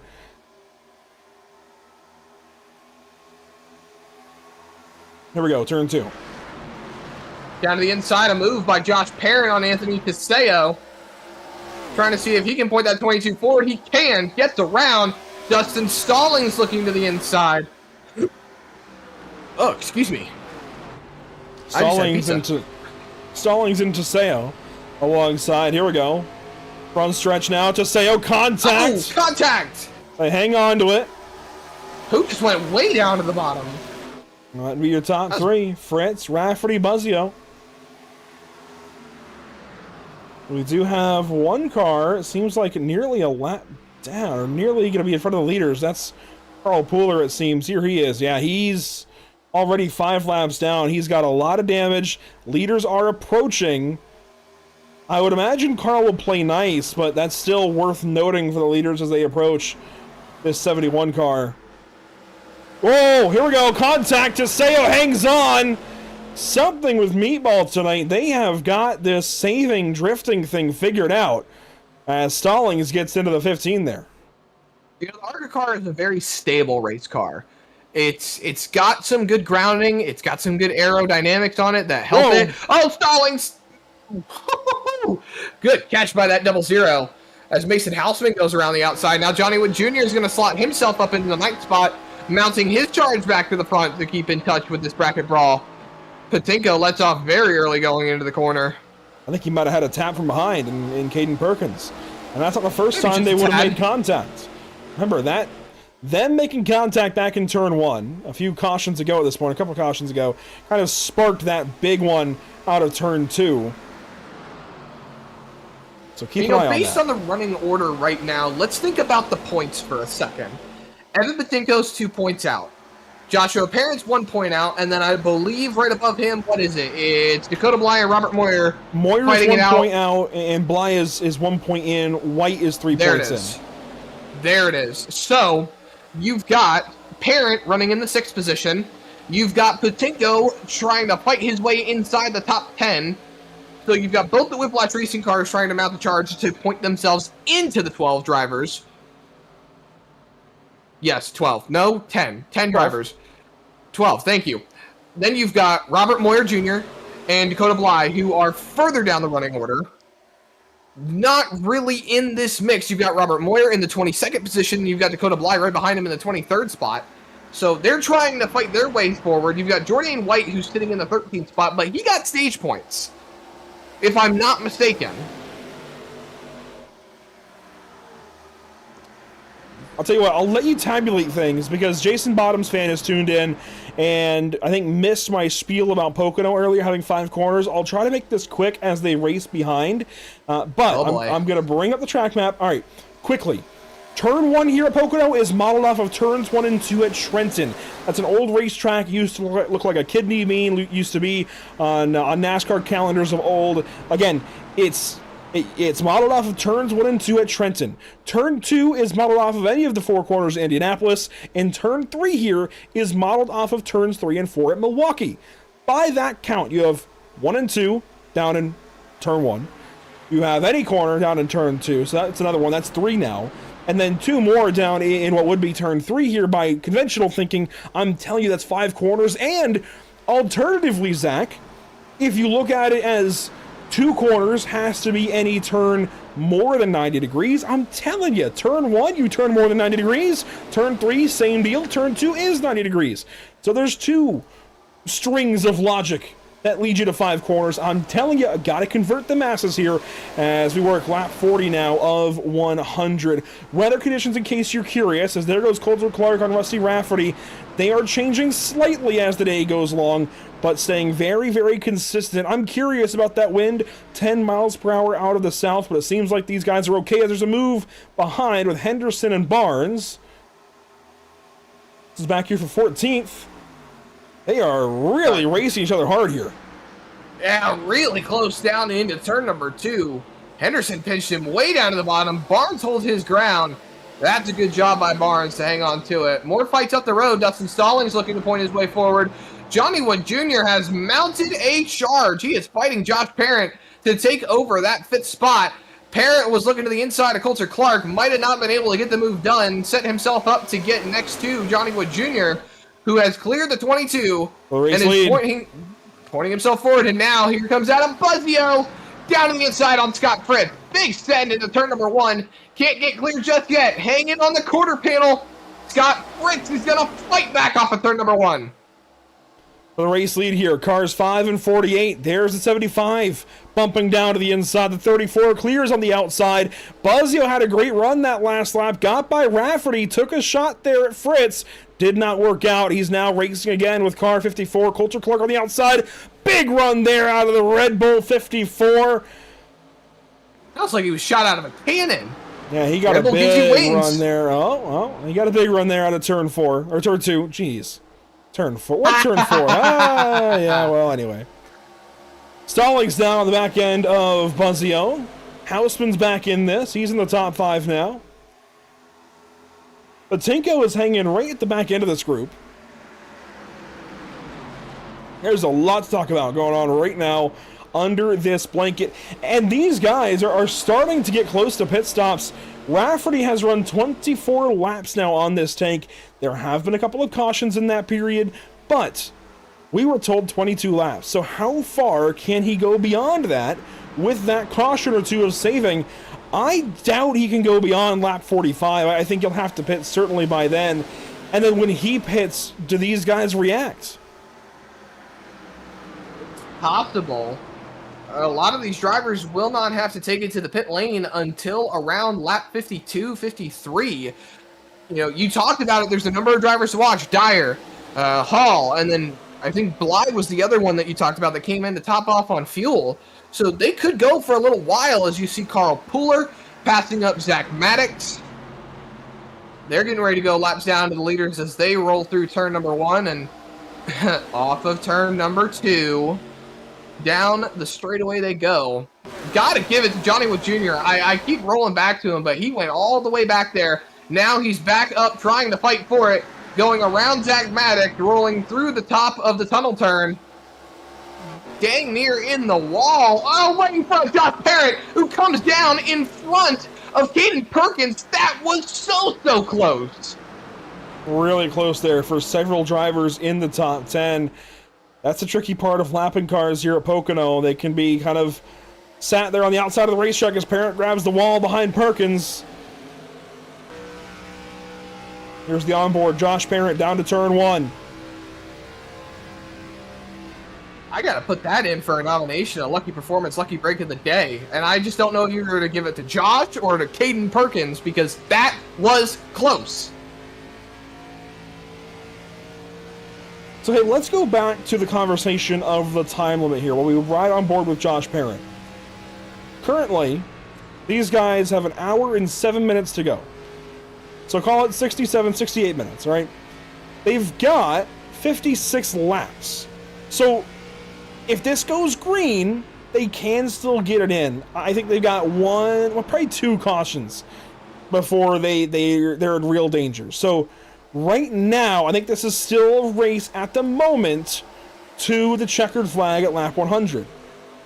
But if these guys are not careful from here, I think it gets a little bit close. So that's why I said earlier, that's why I wanted to be sure. That number we gave you, that's what we had been told, but I was a little skeptical to begin with. That's why I said it was an unofficial count. I think these guys could afford 2 more cautions to be right on the edge of making it on time. So keep that in mind. These guys are close. They're not quite in danger yet. If this goes green, they should get it all in. But 2 cautions, and I think we're right on that edge.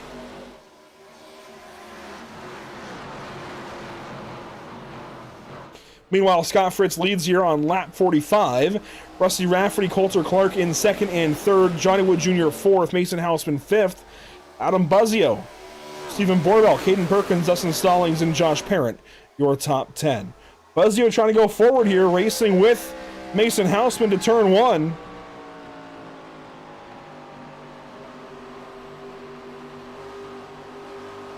Oh my gosh, Zach, you know what I haven't done, and that's okay, because it's given you guys a chance to vote here.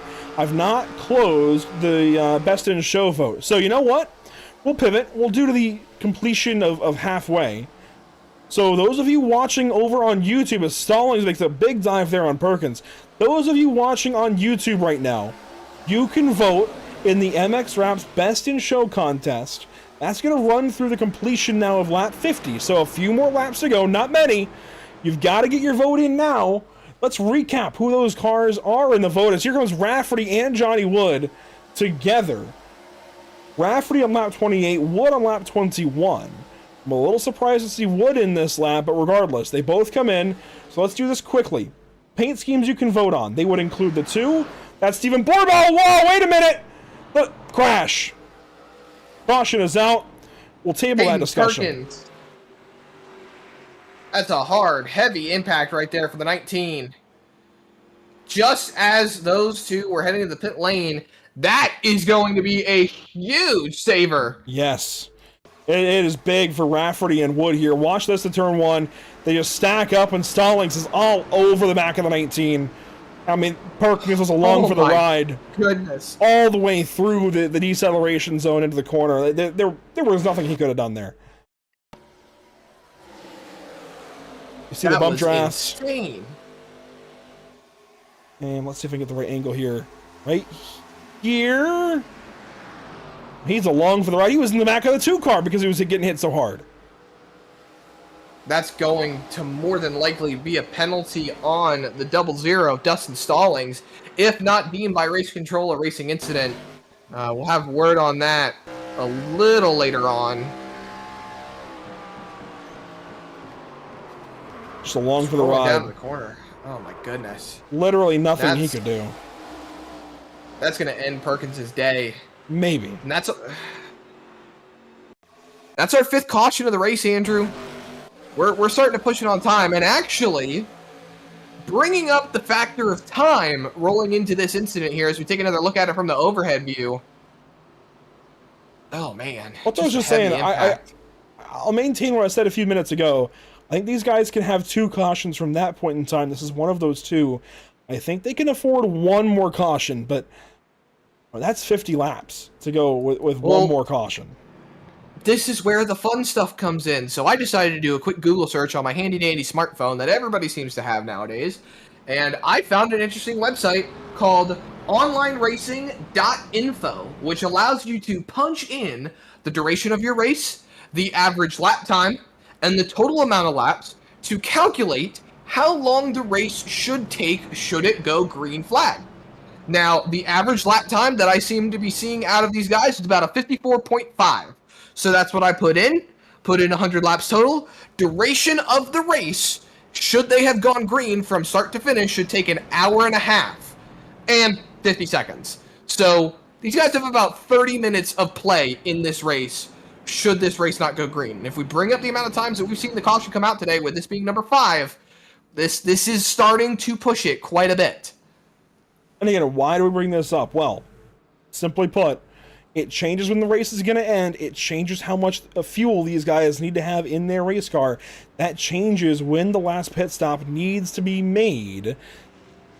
So strategy options become aplenty. I mean, there's going to be a lot that these guys can do moving forward if we get closer and closer to that mark. So let's just see what happens here. That is Scott Fritz, I think, coming down the pit lane quickly. He's going to exit right behind Coulter Clark, and Mason Hausman just gets out ahead of them all. 4 tires for everybody here. I think it's a smart call. Put the tires on the race car now. Johnny Wood Jr. stays on the racetrack. Rusty Rafferty stays on the racetrack, obviously, because they just pitted. They just went into pit road when the caution was coming out. That could not have been more perfectly timed for those 2 drivers. So they stay on the strategy with everybody else, and they get to keep their track position. That is one heck of a lucky break, and that could be another nomination for Lucky Performance, Lucky Break of the Day. I am just nominating out the wazoo right now. It very well could be. Let's talk to a driver that's in this boat, Rusty Rafferty. We've not spoken with Rusty yet this season. Let's bring in driver 34. New to us here, Rusty, but this could be a really good spot for you and Johnny, of course. You guys both pitted there pretty much as the caution came out. How much does that help you? Oh my God. I mean, it's a blind squirrel finds a nut every once is how that went down. I just wanted to stay out to get a bonus point for leading a lap. So the fact that this has worked out the way that it has is just unbelievable. Once in a lifetime kind of caution calling there. But hey, this race has definitely seemed a little bit crazy from the onboards that we've seen, obviously the TV cameras. What's it like behind the wheel? The runs, diving into the corners, what's that like? It's when you come off corner exit, cars just scatter everywhere, and it looks like you're driving into a dust storm. It's crazy, crazy to be involved in.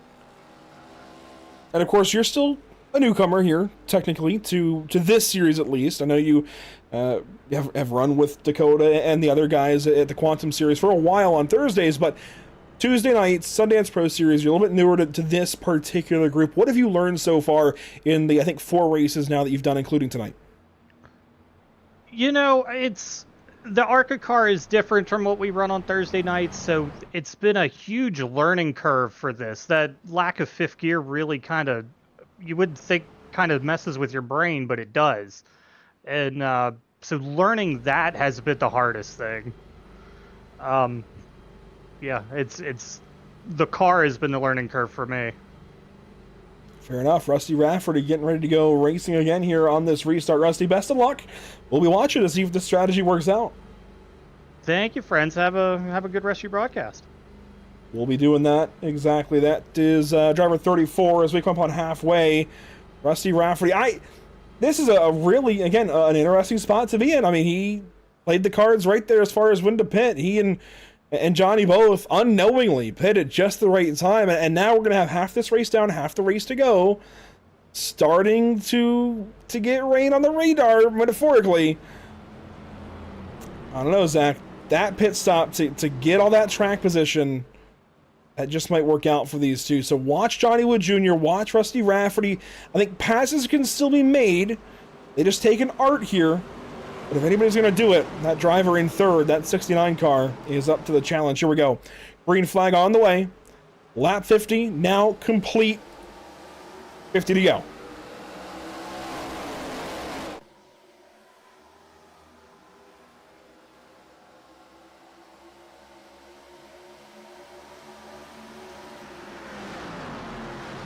The turn 1, Coulter, Clark, Rusty Rafferty. That's the battle for second. Off of the corner, Rafferty getting swallowed up. He tries to get there in front of the 48. He does. Orbell adding to basement. Henderson and Patinko. That's a heavy hit for the 88 car. Evan Patinko gets turned around as well. That's some chase implications right there for the 81 car. He came into this race 2 points out. We talked about it. And Tim Henderson is very much so broken. Carl Pooler coming into this incident a little late. He ends up swerving around that 88 car. Patinko's going to walk out of this relatively okay. Saw him spinning in the background, but Henderson not looking good on that 88 car. I believe he was working with the Maverick Motorsport bunch. Saw him hanging around their team channels. Yeah, he's the driver over there at Spirit Racing. Tyler Bentley has called the season quits. So the other Spirit Racing car would be the 69, the Project 69 car. That'd be Mason Houseman, and Houseman is part owner at Maverick Motorsports. So they're very well ingrained in the Maverick Motorsports group. As here's a look out for Evan Patinko and Tim Henderson. Patinko the 81, Henderson the 88. Off the corner, Henderson up, and Patinko misjudged. I mean, we've seen that kind of thing a couple of times tonight. Guys just trying to get too close to the left rear, and I think Henderson was more responding to Joshua Parent slotting himself in line. As you look ahead, you see that 22 car. He's fighting with Kyle Clank. Moves up in line. Henderson, I think, still thought he was there, but also saw Patinko coming up and tried to react to make sure that he didn't hit either of the Whiplash cars. So feels like a racing deal on that one. Let's see this from Tim's point of view. I would be inclined in race control's position to put that on Evan, because he goes up and gets into the 88. Even if the 88's in the wall, Evan got real close to his left rear, and yeah, I mean, Tim hardly came off before he was getting turned. Evan's one of our guys, right? But I think I'm going to put that one on Evan Patinko. And this isn't helping Dustin Stallings either. He still has yet to serve his drive-through penalty for causing the most recent caution before this. Here's so Evan's he's going to have to reserve it. And we had just said a caution ago that these guys had about one more caution in the bank before things are really, really tight. And here is that one more caution. I mean, obviously nothing intentional from Evan's point of view. Just really, really sucks for everybody On involved track in this awareness. race. And pit stops aplenty. A lot of drivers coming in here. Cole Lewis and more coming in, topping off. You just, on each of these restarts, I think it's worth it to come in and at least get a splash, unless you're in the top 5. If you're in the top 5, you probably want to keep that track position, and things are going to get a little more difficult, but otherwise, I think you want to try and come in as much as possible and make sure you've got as much fuel as possible the rest of this race. So, enough about the cautions. I want to take a detour quickly. I did wrap up the MX Wraps Best in Show contest vote, and it is going to go to a really cool paint scheme. I always love when this driver breaks out new editions of this paint.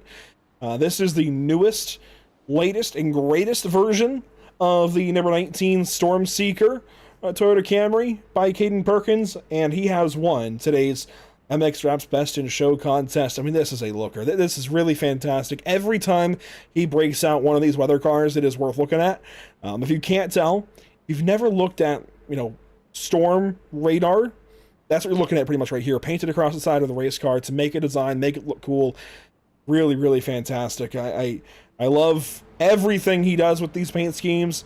The pink, the red, that's like the heaviest into some of the ice and the hail with the pink. The red is the heaviest of rain down to the blue for the lightest. I mean, it is just such a really, really cool look there, of course, of the reflectivity model, otherwise the rain model, basically, of radars. It's just a really cool paint scheme, Zach. I thought blue was incorporated into the snow type radar. I thought... So there's levels to it. Okay, so it looks like he doesn't have... Some radars will display like a faint blue as like really faint rain, almost Virga. Some radars will reserve it only for snow and ice for that exact reason, right? You assume it's going to be snow and ice. That's fair. That's entirely fair. Some radars will reserve it for that reason. Some show kind of a faded blue as light rain. But it's typically like the light blues, the sky blues, the baby blue, like those are typically reserved for ice and snow. It depends on the radar you're looking at, the app that you're looking at. But it's a little confusing to me at times. But that's fair. I think one thing that would be really, really cool then is that we see a Storm Seeker paint scheme variant, and I'm going to challenge Caden Perkins for this one. We see a Storm Seeker paint scheme variant for snow and winter weather mixes with the pink and the white and the blue and the light blue. I think that would look really cool too. I believe he's done it before, and I believe he's going to do it again. Don't quote me. Don't quote me. Let's see. But these drivers, they know what's ahead of them. Metaphorical rain on the radar, like that segue. We have got not a whole lot of time left, ultimately. Inside of an hour, 52 minutes from here, Zach. Remember, we're considering 53-second lap times if they were to go green, and really that's conservative. I'd say 54, actually, because they have to pit still. 54.5 is what I put for the average lap time. So 54-second lap times or so. We still have nearly 50 of them to do. You can kind of do the math. We're close. I keep saying maybe one more caution. I think I made it this time. Maybe one more. And they can still end. But it's going to be really, really close on the edge. I'm cutting it here. They have got to be. They've got to be careful. Here we go. Green flag on the way. Let's see how this boils down. The stint spill. 250 is green once again at Pocono Raceway.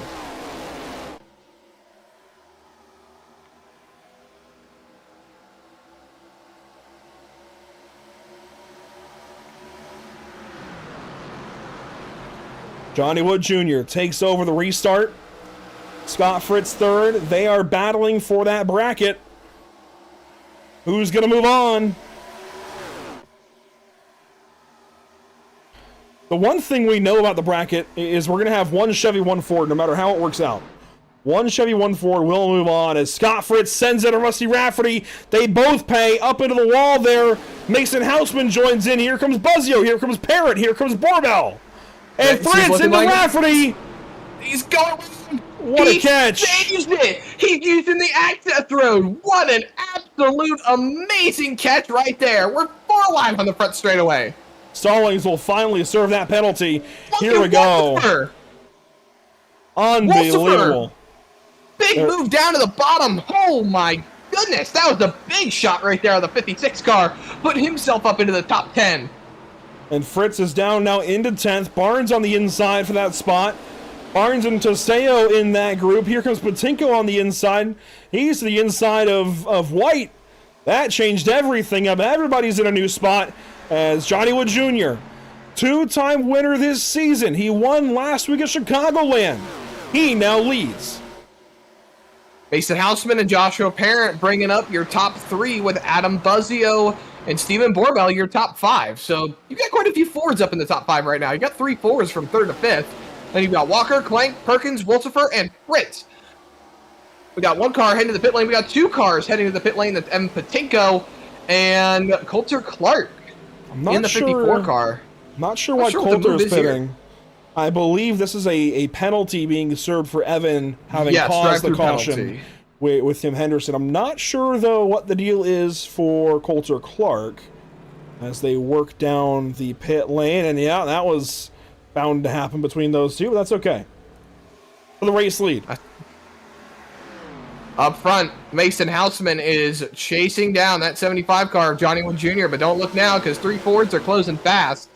The top 5 has relatively broken away from the rest of the group. Gray Walker leads the rest of the pack about almost a full second, if not full second, behind Steven Borbell. This is off the back bumper of Johnny Wood Jr. It's a good run by Mason Houseman, closing up on that Chevrolet.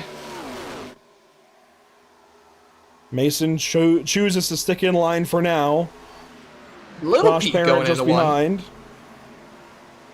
See Mason stick that left front down a little bit lower than Johnny. Johnny gives him room down there. That's going to help turn that 69 car while in behind the 75. That helps keep front downforce on that car. That air hitting it on the inside nose there helps the car turn when he's up underneath the car ahead. So that's important.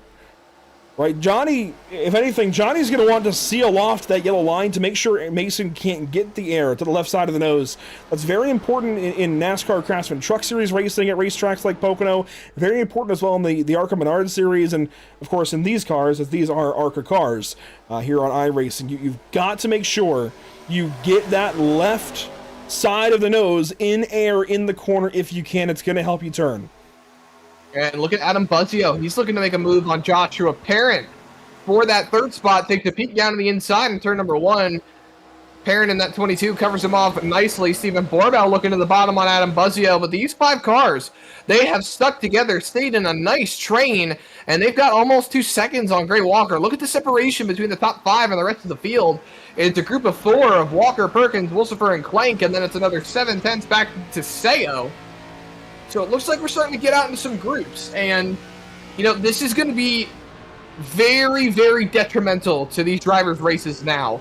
Because say this group of 5, these leaders stay together as we roll into the 70s when another pit stop is going to need to be made by these guys. They're all going to have to make sure they're pitting together, staying with each other if they want to keep this advantage that they have over the rest of the field. This is not a, in a sense, super speedway, but technically by determination of mileage and how big the track is, Pocono is basically a super speedway. You need that drafting help. You know, I consider it more of an intermediate because of the slower corners, but it definitely fits the bill of both, I think, because you definitely have elements of a super speedway with the drafting and the long straightaways, the high speeds, but you have the elements as well of that intermediate style racetrack down through the corners, and sometimes shifting depending on the car you drive here at Pocono Raceway. We are nearing 40 laps to go as there's a great battle back here for 6th. Let the top 5 do their thing for now. This is fantastic as Jason Bottoms is closing in, but Caden Perkins just painted the back end of the 56 car. All kinds of pink there through turn 3. Gray Walker gets cleared, but he's going to fight back. Kyle Clank is back in this. Staying in the mix after that incident earlier on with Carl Pooler. You see the damage there to Clank's right rear. This is from Scott Fritz's point of view.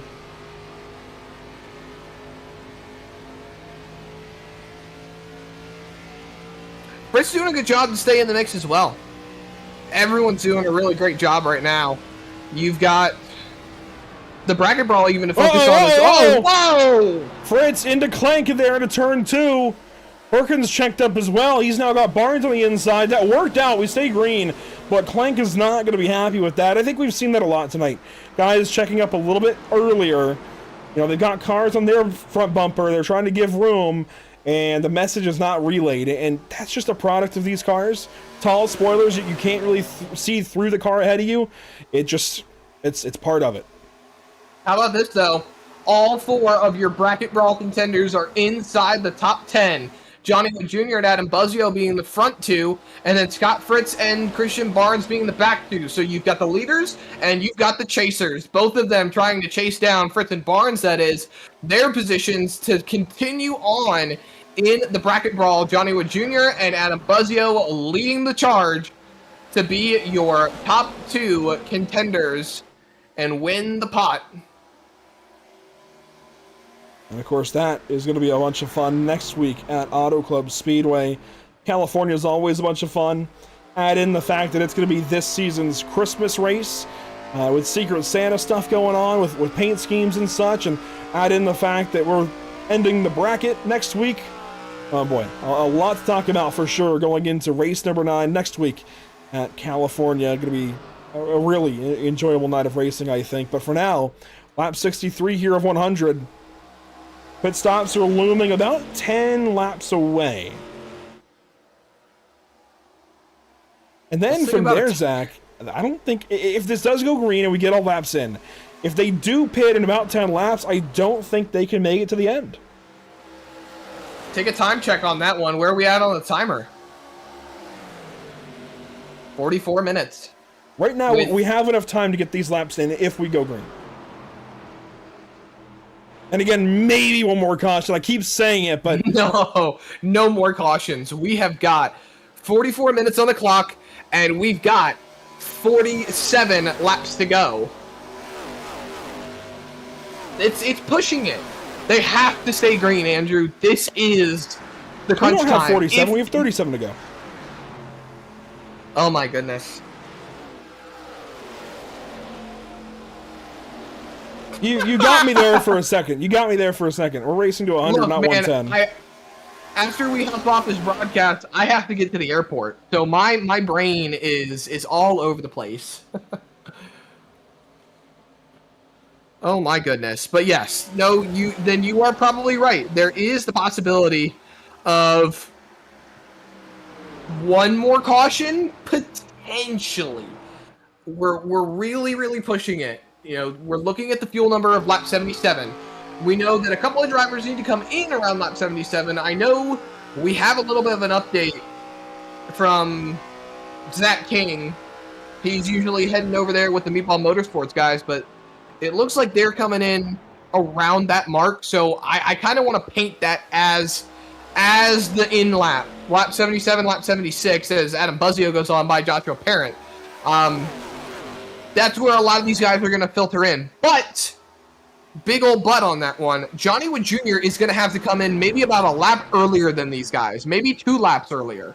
Because he pitted when the caution initially came out, whereas everybody was able to pit after that, and he was rolling around, hopefully clutching and saving, but still probably burning more gas. Well, that's why I think Mason Housewood is sticking in behind, along with Buzzio and Parent, and these guys are riding in this line right now as they've realized the fuel game at hand. They can try to stretch it, this run and the next run. I mean, here's the onboard with Houseman. What's he going to do down here in 1? Stayed in the gas all the way down the straightaway, but I wonder how much of that pedal he's using. If he's using all 100%, or if he's down at like 80% by the time they hit the flag stand. Well, I mean, maybe the flag stand, but maybe the end of the grandstands. But I wonder if he's feathering, lifting a little bit to try and save a little bit down the straightaway ever so slightly, lifting a little early to try and save a little bit. I don't know if that's going to be enough. I think Buzzio's pushing a little bit. Look at Perrin and Borbell. They've somewhat backed off.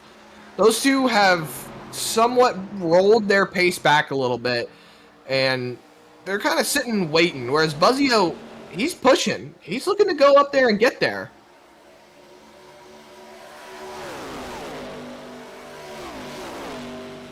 On the front stretch we go. This is kind of the 2/3 mark of this race. Mason Houseman back down to the inside, at least looking down there on Johnny Wood Jr. As we ride around here, lap 67, these guys try to figure out their fuel strategy. We want to give a big thank you to our partners with the series. Of course, those being, as aforementioned, Sundance Pizza, Ascendance Trucks, Ideal Lease, KC Athletics, RevSimShop.com, Performance Food Group, Whiplash SimCams, CC's Business, and MXWraps.com. A big thank you as well to our partners here at the channel, Whiplash SimCams, ATVO, CC's Business, Cody, Williams Design, Lucky Performance, and the North American Racing League.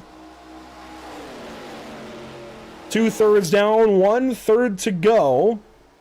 33 laps remain here at Pocono.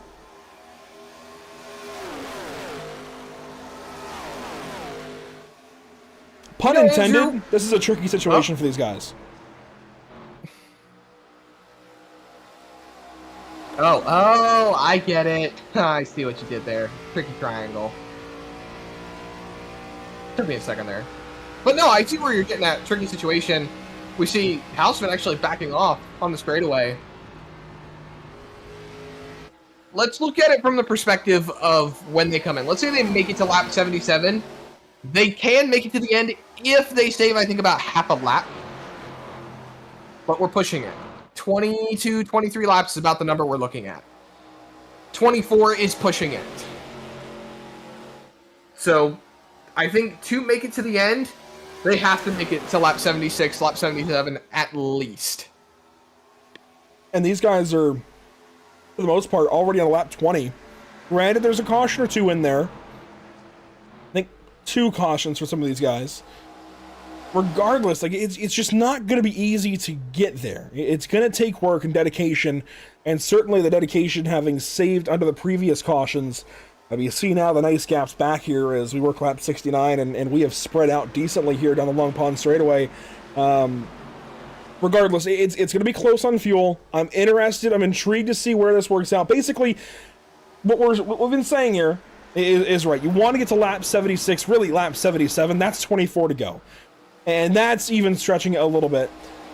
So let's look at Johnny Wood. This is going to be lap 23 now for him this next time around. I just don't know that he makes up the 7 laps needed to get there, even with the cautions we had earlier. I think he's short. I think Mason... So Mason has 2 laps, along with Buzzio, Parent, Borbell. They all have 2 extra laps. They might be short. It's a little closer for them for sure.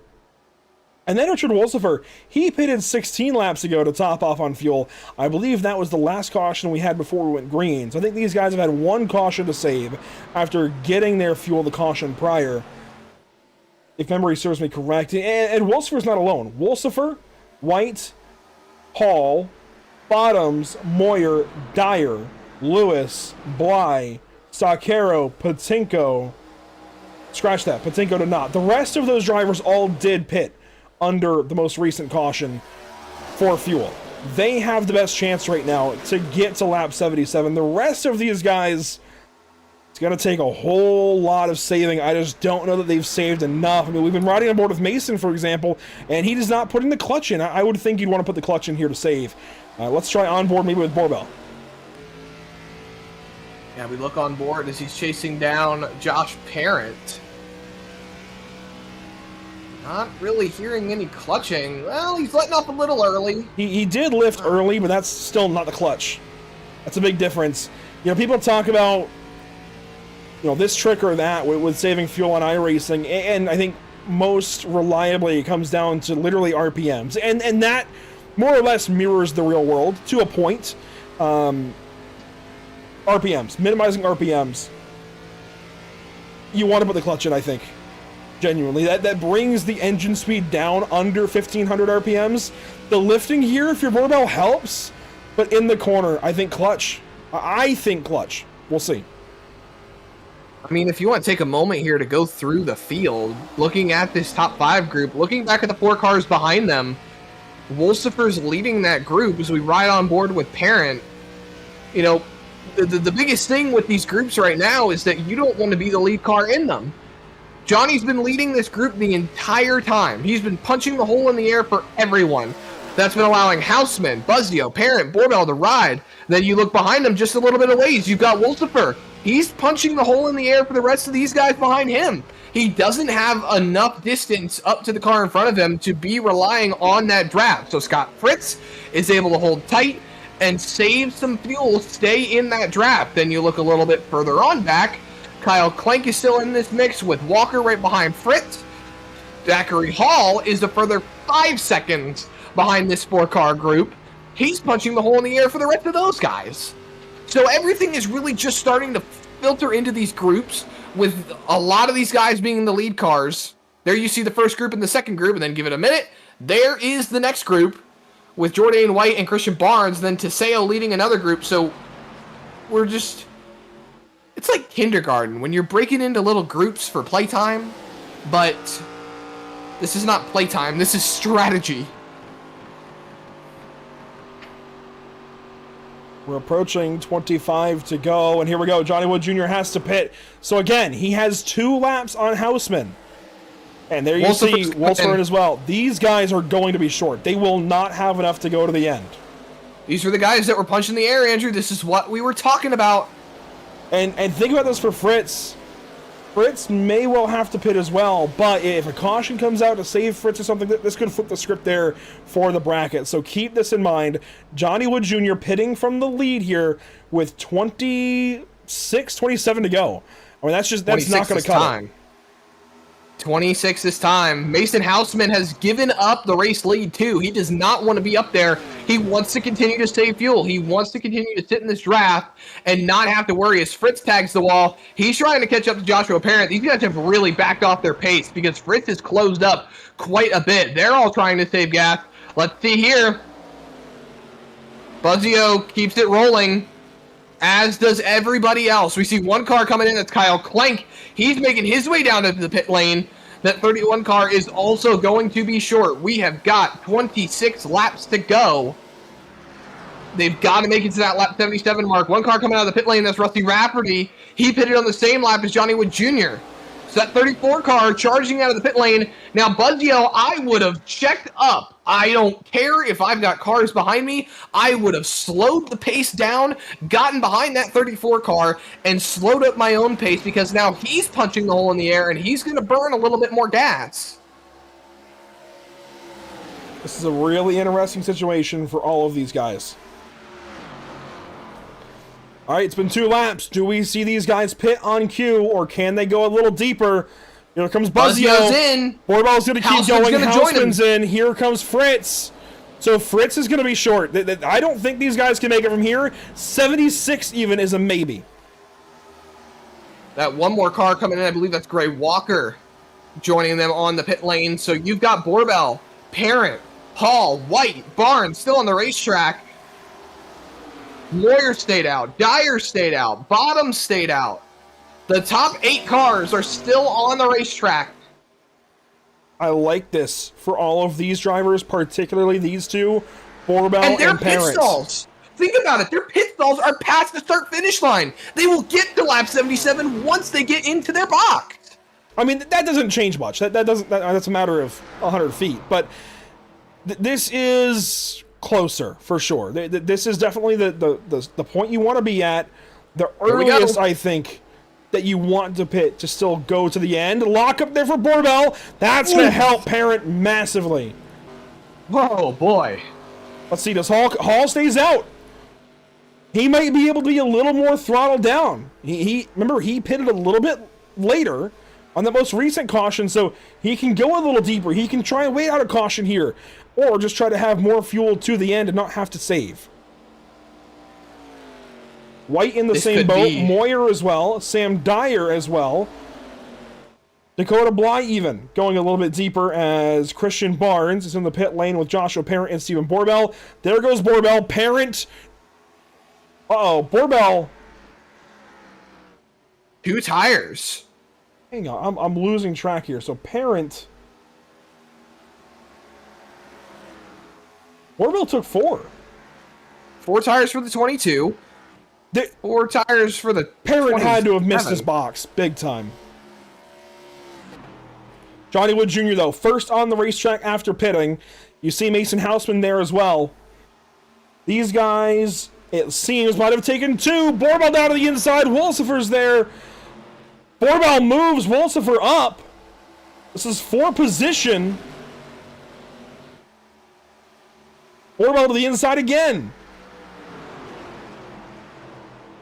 This is the fight to make it to the end. Wolsifer pinching that 2-car all the way down to the yellow line, but a big run up off for Stephen Borbell. What a shot out of a cannon. Hangs on the side draft of the 69. He is single-handedly pushing himself past these 2 drafting race cars on the outside line. Buzzio's going to join his teammate down on the bottom. Full send into turn number 1. Stephen Borbell up to 2nd place. Buzzio sends it there on the 69 of Houseman.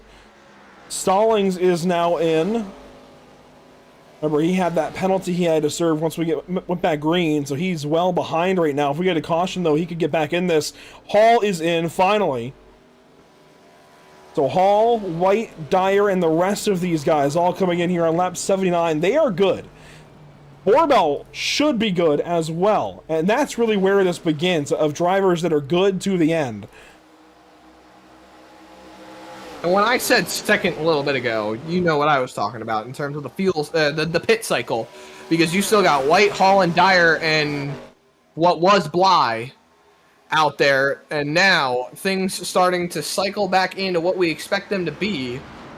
And, you know, I have to agree with you in regards to what happened to Joshua Parent potentially missing his box, because now he is well far and away. He is down in the 10th position, 7.7 seconds back from Borbell. He's behind Zach Hall. And remember, Zach Hall was way behind the leaders, so something happened there as Fritz looks on the inside of Wolsifer. Buzzio at the racetrack as well. Fritz, though, he's going to be short. I think. No. Well, maybe. Fritz is short. Borbell is short. Johnny Jr. is short. Hang on. Hold on. Borbell should be good. Remember, we said that. He made it to the same lap as Parent. And we felt good. True. We felt good about the 2 and the 22. But Parent's no longer in the picture. So Borbell should be good, and he's driving away. It's the rest of these guys I'm concerned about. So Wolsifer is going to be short. We know that. Fritz and Buzzio are a lap removed from the 2, so they're the closest. And here they are side by side. That's going to hurt them. Blank, I believe, is short as well, if I'm not mistaken. We know Johnny's short. What about Walker? I think Walker's a little short. No, he came in the same lap as Buzzio did, didn't he? Yes. Okay. This could get interesting. Out of the top 8, the driver who's got the best chance right now is easily Stephen Borbell. And even he is on the edge. And him leading this train right now is not going to help. Frankly, he needs to run second.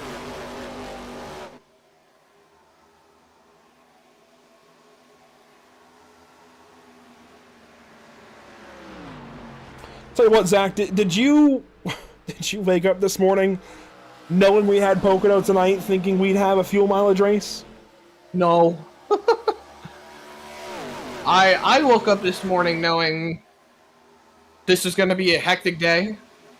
So I'm very, very concerned, to be perfectly honest. And that's saying something, because looking at it from this perspective, we have 20 laps to go, which puts us in the window for starting to talk about driver of the day as well, NRL driver of the day. But the time limit is my biggest thing. These guys have been clicking off laps since about the halfway mark. And if we bring that time limit back up, we're starting to kind of put ourselves into a bit of a positive. We've got 20 laps to go. We've actually got 19 laps to go. And we've got 26 minutes on the clock, 27 minutes roughly. And I don't know, I feel like your statement of potentially one more yellow put this in a good standpoint. Maybe we're in position to actually have that happen if we roll into a late race yellow, which could potentially save a lot of these guys. We don't know for certain. 100%, I think everybody would benefit from a caution, aside from Zach Hall and maybe even Jordan White and Sam Dyer. I think those are the only ones that truly want this to go completely green to the end. Maybe Borbell, but him leading right now is working against him. So he's in a tricky spot as well. He really should be second or third drafting, but these guys, of course, they know that too. They don't want to pass him.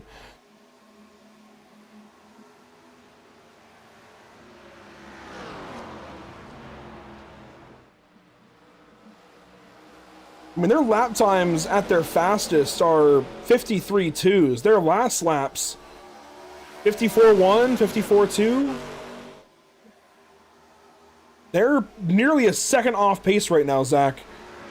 This is interesting. They are definitely doing what they can to save and make it to the end. I think Borbell, again, he's in the best case, and even I'm a little skeptical about the rest of these guys behind him until you get back to Zach Hall.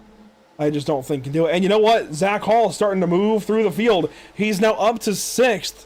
Remember, on that previous run, he was down in like 10th. So he's just starting to run these guys down and pass them because he can go full out. These guys are having to run slower, and he's just picking them up one by one. He's only 4 seconds behind Borbell and now closing. So if Borbell continues to run about a second off, 100% Hall's going to get there. So fuel or not, I think Hall is in the best situation right now. The potential for everything to change still remains possible. I feel like there's sure really if a caution comes out, throw the notebook away, light it on fire. But for right now, that's what we know. Is Hall's in the best case, Borbell next best, and even I don't know. Pitting, that's Zach Maddox. He's a few laps down, 5 laps down to be exact, so not much of a concern. Henderson also comes in this lap. Cars are getting shut off now. I just heard him go silent there to turn 1.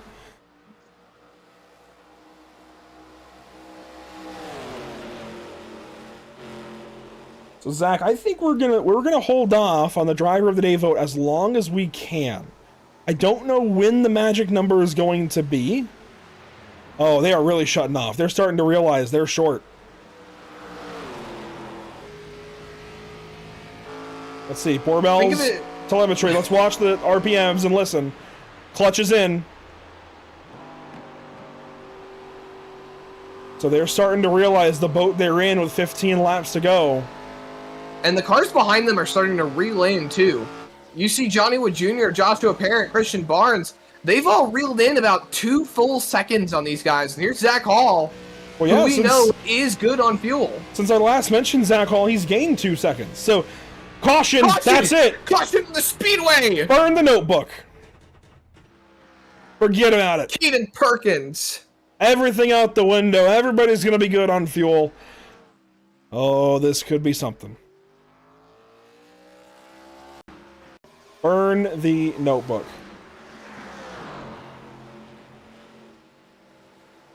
Think about it from the top 2 perspective as well, as Perkins just taps the wall and spins out down on the apron. All things considered, that could have been far worse. Looking at it, though, as we roll into the end of this race, time limit concerned, but also the top 2, Borbell and Wolsifer, they were absolutely going at it, trying to hang on for the win as we see Perkins tapping the wall, going around. Borbell holds a 17-race winless streak, and Wolsifer holds a 21-race winless streak. They hold the top 2 longest winless streaks in the league. So, we almost had... Maybe longest while having one. I don't even know where to go with my words right now. I'm all over the place, Andrew. Well, I think it's fair to say longest while having won a race, maybe. I mean, Evan Batinko has run every single race and has not yet won. Fuller is close. That is true. That is very true. With Perkins going around, this sets everything up for a pit stop fiasco. Trying to think if anybody has any tires left to hang on to. This could be dicey. You know, they had 5 tire sets. 1 on the car, 4 in the pit lane. If you took tires on the first yellow around lap 18, you might be sitting at a bit of a disadvantage. This is what I was talking about, a late race yellow.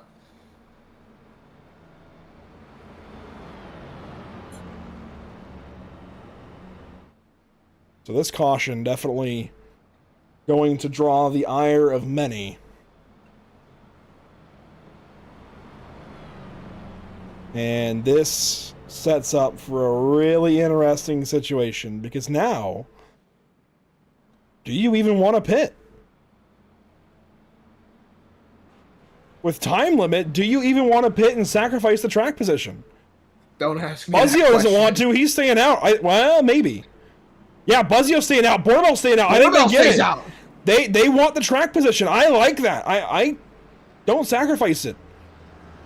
They were already running, 90% pace or less, a second off pace. They were not burning the tires like they truly would have been under a proper green flag run. I'm not saying they're going to have fresh tires on their cars from staying out, but it's going to be better than if they had run those laps at full bore. So looks like all of the meatball cars stayed out. The next level racing car stayed out. Barnes stayed out. Wolsifer's the first car off the pit lane. And we just hit the 20-minute mark, Andrew. 20 minutes on the clock. we're good for right now, but these guys need to be really, really careful. I mean, this is going to take a couple more minutes, so we're probably going to go green somewhere around 15 minutes to go. Probably on to lap 90, if I had to guess. So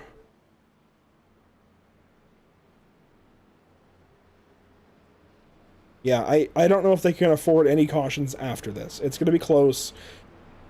Perhaps, I know I keep saying perhaps one more, but I mean, this is getting really, really close.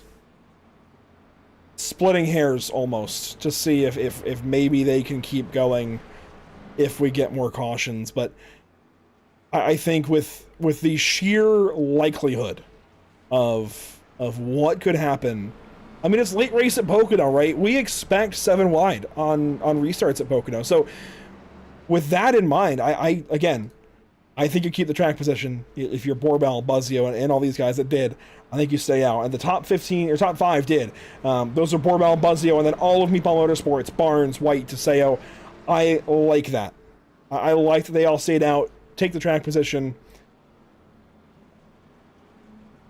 It's game on from here.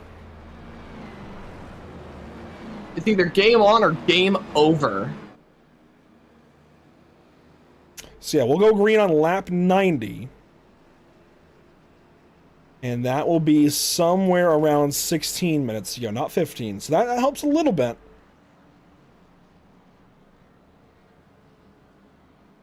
Just look at how the field's lining up, Andrew. I mean, this could change the whole complexity of the race. I mean, it really already has with the caution coming out, but you've got the next level front row. Then you've got a Meatball Motorsports front row with one more Meatball behind him. You've got Richard Wolsifer to the outside. Then you've got Johnny Wood Jr., Scott Fritz, Zach Hall. Well, I'll tell you what, Zach. We have a very slim moment to do this. Let's go ahead and do it. Driver of the day, who you got? Driver of the day, Adam Buzzio is my first pick, and then second pick, I gotta take Johnny Wood Jr. He's been in this. He's shown grit. It's been a heck of a race for him. The strategy's honestly worked out in his favor.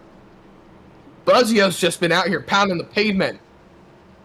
Look at this. Look at the bracket brawl drivers, all inside the top 10.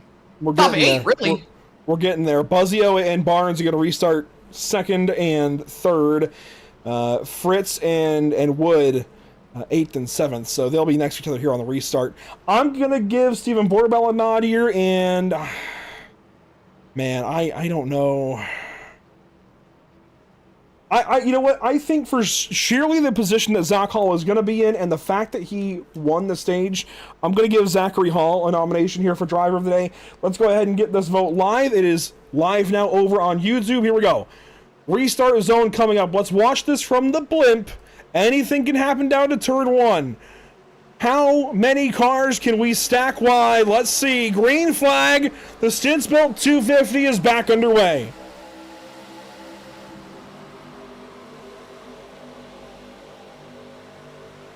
Barnes down low. Borbell blocks. That was hair-raising for sure, and that's just the beginning. Here we go. Everything's starting to take shape as they head down the straightaway. Cars fanning out all over the place. We're 2 wide, 3 wide in a couple of places. Oh, Fritz makes a move. That pushes Teseo out of line. We're going to be 3 going in the tunnel. Jourdain White up into second. Runs out of steam. Johnny Wood spinning into the wall. There goes Johnny Wood Jr. Caution is out. That might put us in danger of the time limit. It's going to be close. Danger of the time limit. How about his bracket brawl chances going up in smoke? It's not Johnny over Wood yet. Jr. It's not over yet, but boy, is it injured.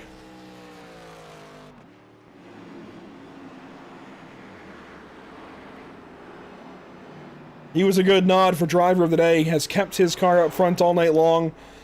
Has led a bunch of laps. Let's see what happened here. This is a crazy restart. Of course, I mentioned he was right alongside Scott Fritz. And right here, Teseo just pulls out right there because Fritz came down and lifted, maybe? I'm not really sure. Then look at Zach Hall. Johnny Wood Jr.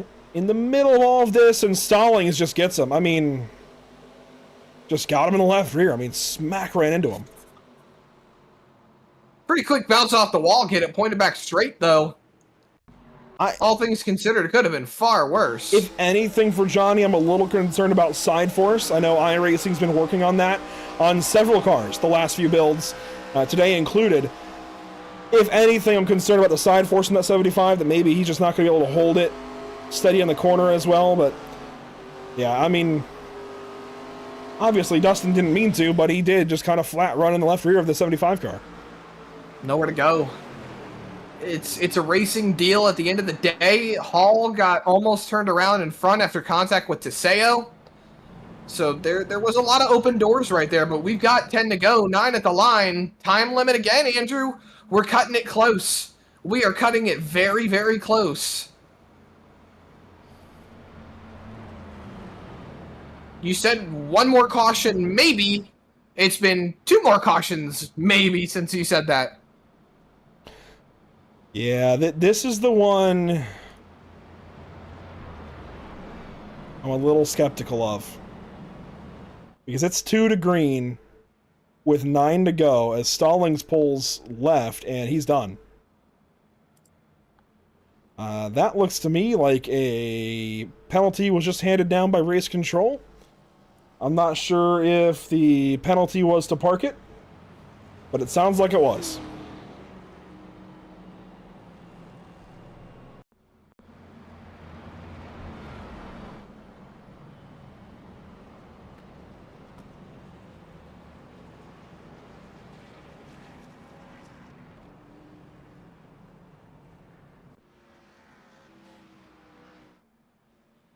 So, doing the math here, pace laps are 2 minutes each. 2 minutes and a second, 2 minutes and 2 seconds, whatever. You know, it's 2 minutes each. This is going to be tight. I mean, maybe.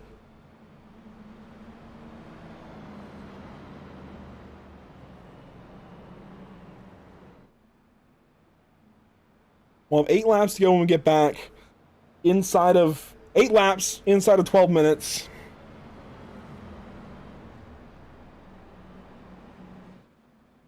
We keep saying one more. Boy. So good conversation from SuperDoodle48 in the YouTube chat. When it hits 0, basically, the next time they hit the line after the clock reaches 0, that's usually white flag.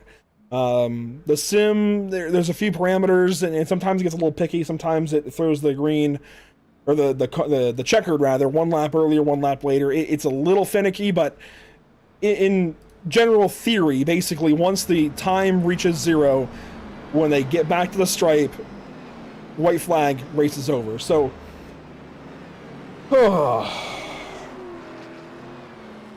we've got 8 laps to go, 11 minutes on the clock. They've got to make it to the end here, or the time limit will go into play. Yeah, I think if I think I'm remembering this correctly, I'm thinking back to Nashville. If we get a yellow and we hit the time limit, when we go green, we will also simultaneously get the white flag. But I also think you just said that.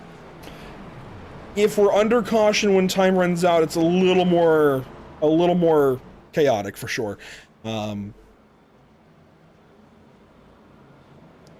Well, you want to talk about chaos? The perfect storm has been set. You've got Barnes and Buzzio up there fighting on the bracket brawl. You've got Fritz, who all he has to do is hold track position, and he will advance to the final two. So we've got storylines aplenty. We've got the time limit. We've got the bracket brawl. We've got the race for the win. Jordan White is up there. I'm sure Meatball Motorsports is happy to see they've got a car in contention for the win. 2 cars, really, with Barnes in the top 5. Teseo's a little bit further back. Mason Houseman's still there. Zach Hall is still there. The guys that we have seen up front majority of the race, as we see Johnny Wood Jr. tagging the field, they're all still there. This race is far from over, even with 10 minutes on the clock.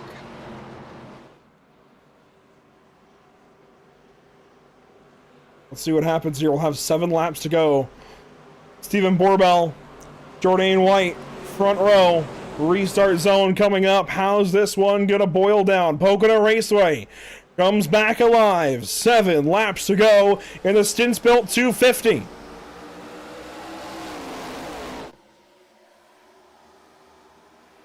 There you see they're starting to fan. They're starting to find their lanes. Wolsifer trying to move his way through.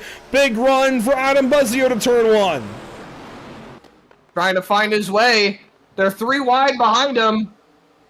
Trying to find some footing. They get it sorted out somewhat, but we're 2 wide down Long Pond straightaway. Wolsifer files in. Jordan White is going backwards. Houseman lifted, that backed up Hall and Wolsifer.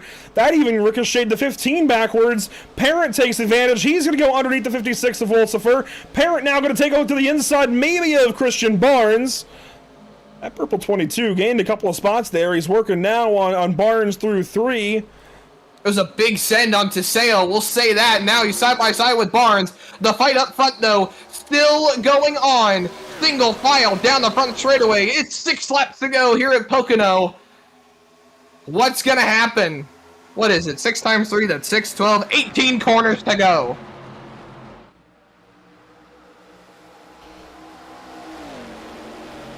Stephen Borbell working to end his winless streak.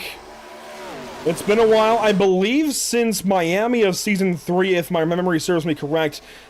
Zach King can check me on that, but it's a bunch of the veterans up front and a couple of others. I mean, you've got Borbell, Buzzio, Houseman, some of the OGs, then Hall and Barnes and Parent, some of the newer drivers. Then you get back to Wolsifer, an OG. And then it's kind of a mix from there. And for the bracket, the 5 and 27 are fighting. The 48 and 75 are fighting, but that's much more spread out. For the bracket, watch the 5 and 27. They are packed up from second on back. And look at Barnes. He's pushing Hall up to Mason Houseman. Gonna fall in line in front of Joshua Parent. That's gonna let Richard Wolsifer on through. So a bit of a stack up, a bit of a change of pace at the moment. Scott Fritz is trying to find his way. Wolsifer almost got into Joshua Parent. Move Look from at Barnes, Christian big Barnes. move. Mason Houseman throws the block. Parent up the racetrack. There goes the purple 22 to the wall. Hall goes underneath. 2, 3 wide now down to turn number 3. That was 5 to go the last time by. We're coming to 4. There goes Wolsifer. He saves it. For the good of everybody. What a catch. They're still in the wall behind them, but we're still green flag racing. The top 5 is all somewhat separated at the moment as Mason Houseman has found his way up there. He's sending it down to the bottom. There is nothing separating Barnes and Buzzio now. The run's going to stack the 5, and the 27 is there. That was 4 to go at the stripe. Houseman just put Buzzio in a terrible spot. Buzzio trying to fight back on the inside. This is for second spot. Right behind Borbell for the win. Barnes is there. Here comes Hall. Who's Who's going to got put enough? Teseo back in.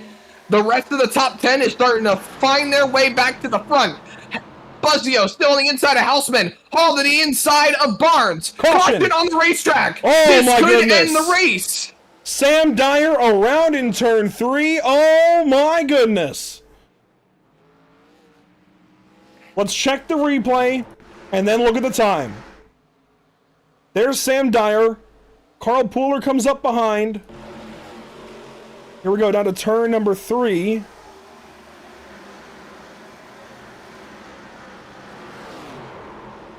Oh boy. Oh, wow. That's a big overcorrect there on the 35. But with the caution coming out, and we're nearing the end of this race, we're going into overtime. Sam tried to drive it. To his credit, Sam really, really tried. He gave it his best. Let's see. This is going to be a really interesting spot. Time remaining 5 minutes. I think we're going to have a one-lap shootout. It's full well possible. iRacing has to restart the race, to my knowledge. It has to give these guys a chance to finish. It's going to be a one-lap shootout. We don't have enough time to go back green otherwise. I think it's going to be close. If we get 2 to green here, I think we'll make it. I think. If we still have 2 minutes on the clock, even if we have a minute on the clock, by the time we take the green flag, we should get those 2 laps in. If the caution flag comes out, once we take the green flag, the race is going to end right then and there. You know, we could bring up the overtime rules because we are going into overtime technically, but it's so close on time. We have just enough time for this caution flag, I think. After that, bets are off. Can't see it, but my hands are in the air. Bets are off. I think ultimately it's going to force a one-lap restart. So, this is just like Nashville. It's a really tricky spot. We are learning just like you guys. We are learning right with the rest of all of you exactly how this is going to work. So, you know, we have our experience. You know, I've been on iRacing for 9, going on 10 years. I'm not sure about you, Zach, but, you know, I've seen this sim evolve a lot, and this has only even become reality, you know, with these green, white checkers and such in more recent years. But based on my knowledge of how the sim works, we're not going green here. I believe it's going to do like Nashville and give us a 1-lap restart. Because we would have had to get the 1 to green there and go back racing, I think. Because we're already down to 3 minutes. These caution laps take 2 minutes. So I believe it's going to give us a 1-lap restart. So we're going to bring up the overtime rules graphic. It's going to be a little bit amended. Traditionally, it would be 2 laps, a green lap and a white lap. Forget that part. It's going to be a 1-lap dash. So it's going to be a bit different. Anything goes. I don't know if a caution can come out. I don't know. I don't recall. I think Nashville, we just kind of ran it out. I think because it's the white flag, it will technically just run it out. I believe when we get the green, it's white flag, anything goes. I believe. I still think we're going to get 2 laps.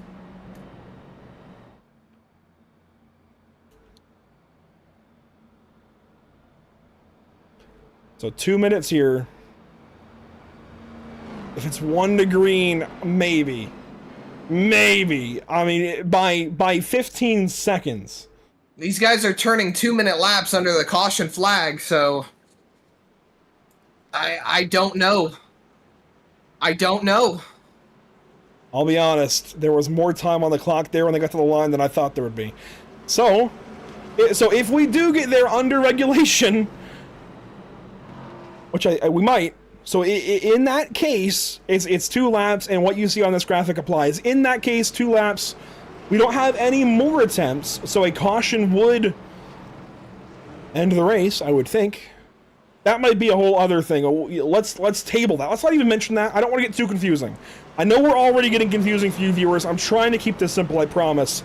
This is a really chaotic situation, not just for us, not just for the drivers, not just for you guys. It's for everybody involved. This really Here's an easy way, requires all of our brain power. Here's an easy way to know what it's going to be. Wait for ATVO to see if they throw the white flag. ATVO will throw the white flag graphic for us. This is fair. I think. Well, and Barney has the yellow in hand still, and that doesn't mean a whole lot. He'll put it away once they get in the restart zone. Yeah, it doesn't mean a whole lot. It's going to be interesting. So keep these overtime rules in mind. Let's bring up the ticker and show you where everybody's at.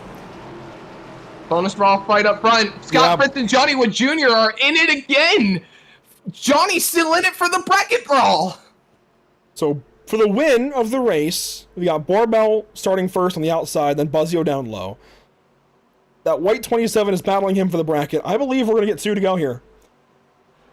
That's what it looks like. 2 to go. Green flag back in the air here at Pocono.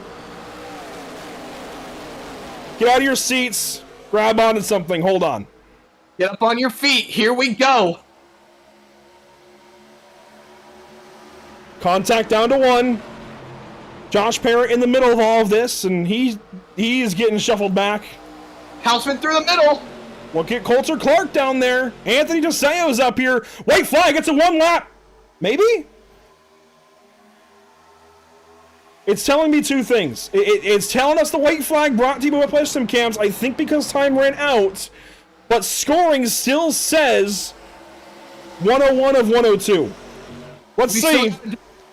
Let's watch for a checkered flag when we come back around. Barnes sends it on Buzzio. Could that be for the bracket? Barbell behind. What's the flag in hand? They crash behind. What's the flag going to be? It's checkered. Steven Barbell wins. They crash. Barnes is out of here. Buzzio's moving on. What the heck just happened? Barbell wins. Houseman second. Parrott third. Wow, iRacing played us. We did get, it ended up being 1 to green, or one to the end. But they wrecked. That was going to be a caution anyway, but it was still the green flag. That's the race. It's over. And Steven Fritz Barbell beats Johnny Wood Jr. for the bracket brawl. by about 100th.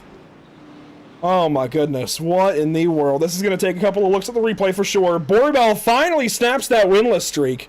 Houseman goes P2. Parrott P3. Clark 4th. Buzzio will move on. It'll be Buzzio and Fritz in the bracket. That was incredible. I don't even know what just happened. You're not alone.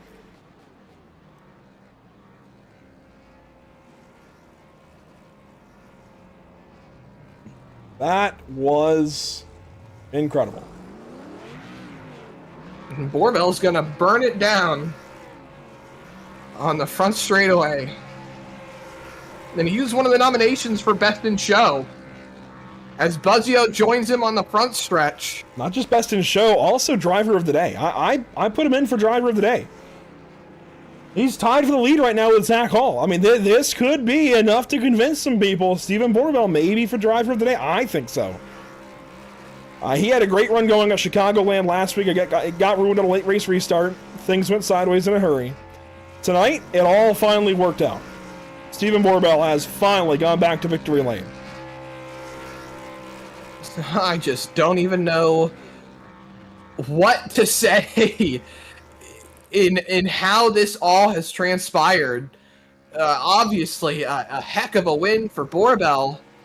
The top 10 has really just started to take shape a little bit. I mean, this really just was a race that ended up getting flipped on its head. I mean, what can you say other than wow? Well, let's go back because he does a victory lap. Let's go back and check out that last restart. Gonna go back a little bit further. Here we go. This is going to be the run to the checkers. This is probably enough what we need to see between Barnes and Buzzio here.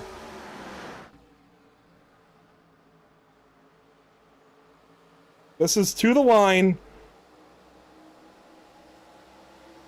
Oh, that's behind the fence. Oh boy.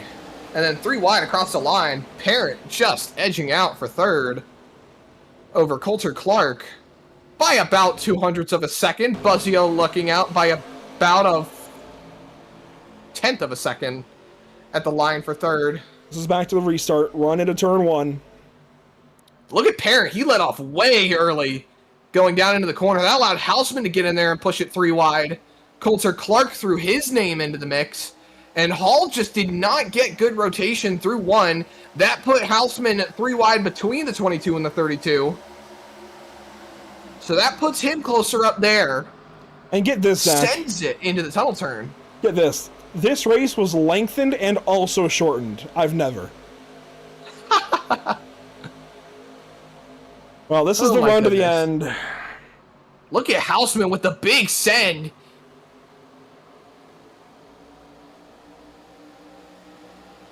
I don't know. From that angle, it looks like Barnes came up.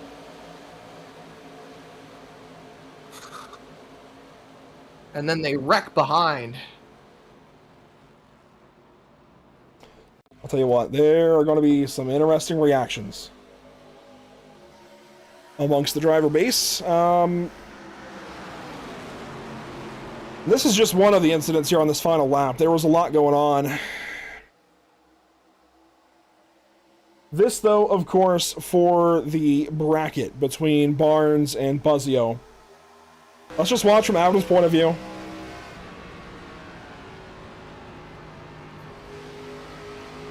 Get some really good rotation through 1 and 2, or through turn 2. He's got the run into 3. Barnes knows he needs it, throws it in there, tries to park it on the nose, can't get there. Coming up, coming up. I mean, Buzzio's wheel was straight. Yeah, Buzzio straightened out for sure. I want to see one more angle if we can, and then we'll focus on some of the other stuff around the racetrack here. This is going to be from our drone on the front stretch. Slow this down. Yeah, I'm that's racing. They're each just trying to cover each other up. That's just racing. Buzzio had straightened out, and Barnes was trying to come up. I mean, that's there's definitely gonna be feelings. Valid, very valid. But that's at least my read on that situation. You see the calamity, the chaos behind. I mean, it's insane. The 14 that was involved. Let's just see this. Cars all over. Oh my gosh, Jordan White involved, Patinko involved, Lewis, Maddox. And it took until the very last lap of the race, Zach, but we had a car to hit the pit attenuator. Richard Wolfsburg was waiting on it. The pit attenuator has been hit. It had to happen at some point. It had to, right? So what happened to Jordan here? Let's see this. He's racing with Caden Perkins. Jordan just missed the corner up into Perkins. Perkins then got him in the right rear. That takes Patinko and Bottoms and everybody else. So that's the big junk him up in the back that happened behind the Buzzio Barnes incident that is most certainly going to be talked about for a while. Oh my gosh.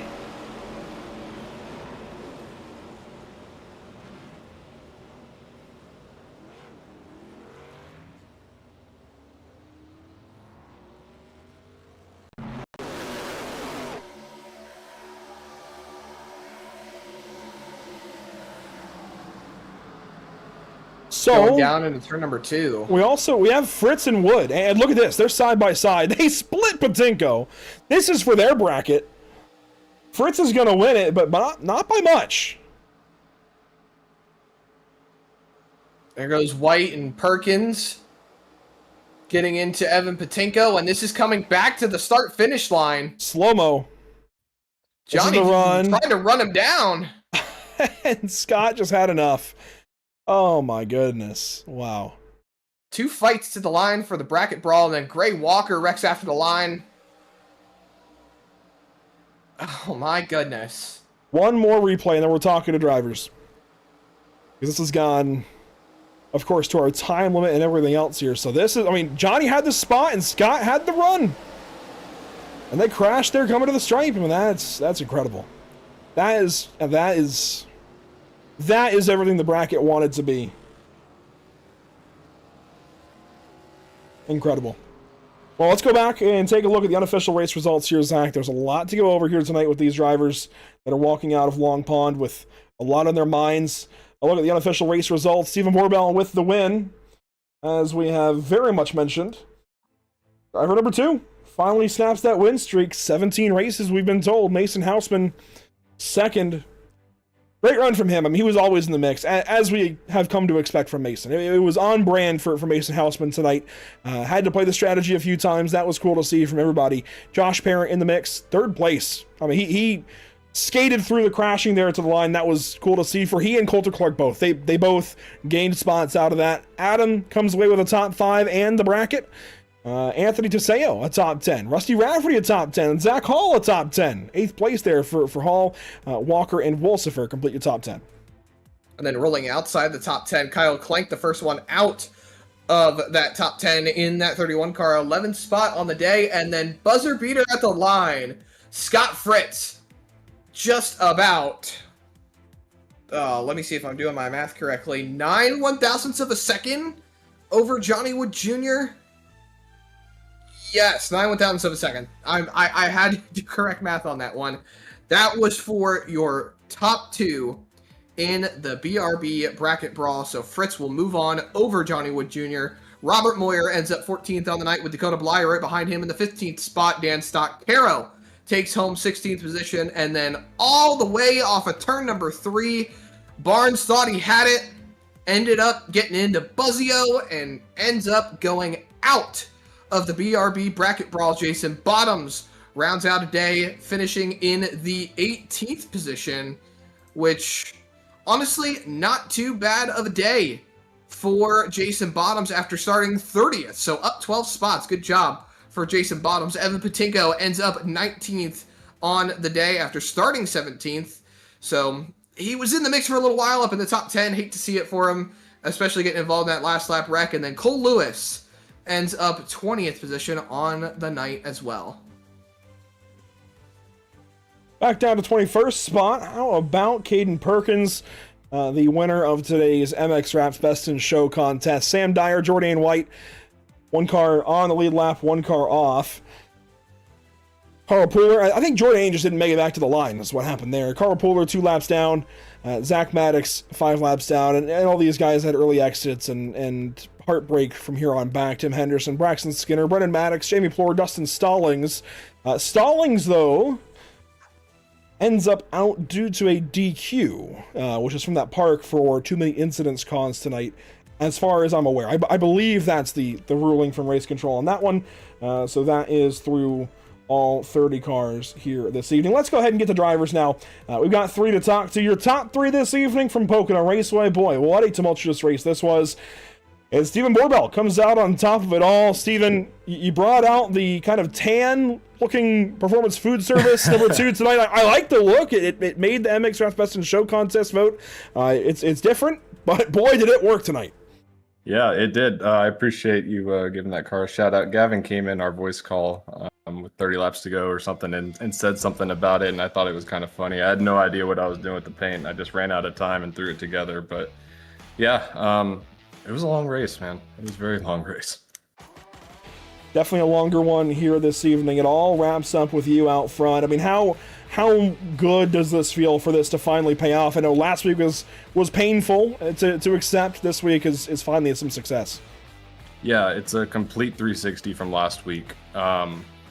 And it's really validating to myself to get this win. I mean, it's been a while since I've even gotten a win. And with last season being in the car intermittently and being in race control sometimes, it just feels good to be back in the car full time and know that I can compete with some of our faster guys on any given night. So overall, it was a good race and a lot of fun.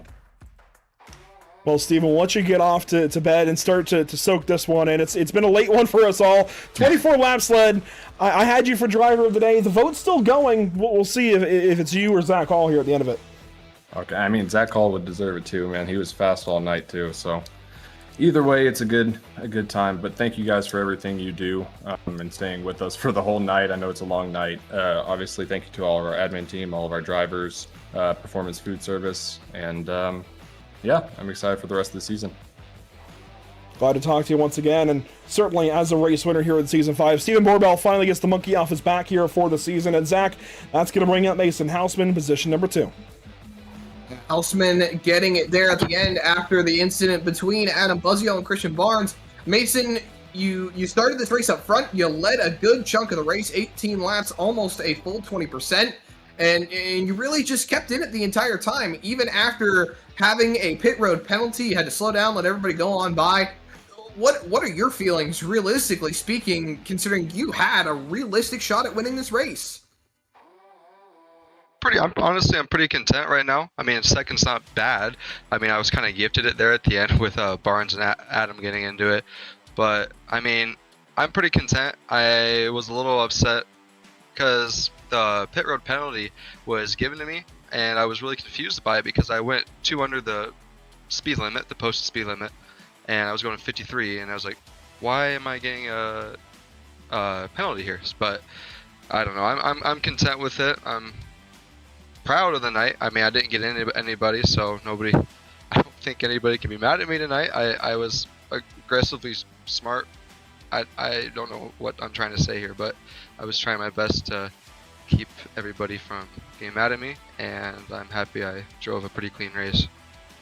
And then looking at it from the perspective of being in this Project 69 car, you are a part-time car. You're here to run races and to win races, not exactly to contend for these points. Do we see any sort of return from the two-time champion going into next season to try and contend for another full season championship, get that 3rd championship, and maybe do we see you in any more races as we get towards closer and closer into the postseason? Well, for next season, I think I'm still sidelined, as well as Gavin. I know me and him are both sidelined, so we kind of are forced to do the part-time stuff. So, I mean, you'll probably see me doing a couple races here and there next season, but I won't be contending for a championship. I know as of right now, I'm trying to focus up and focus on the next chapter and my hopefully career for NARL going road racing. So I know Andrew will be excited for when that starts again. But no, I mean, I don't know actually if I will be running another race this season. It all comes down to if either Cam or Braden can run the car. I only really do it whenever Cam or Braden can't, because I want to make it so that we can still get points for the team championship. But yeah, I'm not too sure if I'll be racing much more this season, but maybe next season I'll get a couple races here and there. Well, a heck of a job and a heck of a way to go out on this one. Great job on leading the race and coming just so close there at the end. You had a good charge on the restart, but just fell one spot short. Congratulations again on your 2nd place finish. We're looking forward to seeing that Project 69 car back in another race this season. Yes, thank you guys, and I want to say congrats to Steven. He deserved it tonight. I want to say thank you to all the fans out there that watched. This was a longer one, but thank you guys for sticking out. I want to say thank you to all the Spirit guys. We put in a good amount of work. I know Zach couldn't be here tonight, and I know Tim had a couple unfortunate events, but we keep rising. We keep having that spirit in us, and we're gonna keep moving on to the next races. I want to say thank you to you guys. This was also a long race for y'all, so thank you guys for sticking in it with me. And I want to say thank you to my girlfriend, who's been watching all my races I do, and I appreciate her every moment. So I love you very much. And yeah, I want to say also congrats to Joshua on getting his, I don't know if it's his first podium, but I know I haven't heard many of them. So I want to say congratulations to Josh as well for getting a podium tonight. He deserves it. Absolutely. Well, we appreciate that as well.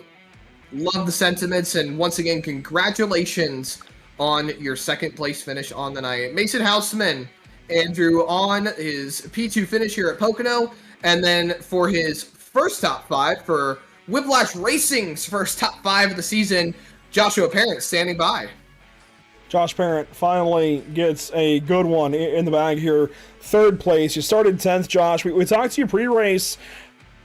This finally went your way, it seems. I know that there were a couple of hiccups along the way, some strategy going on, and maybe a pit road snafu. What was it like from your point of view? Oh, dude, it was crazy. The high side, it was exactly what I thought it was going to be. High side dominant for sure.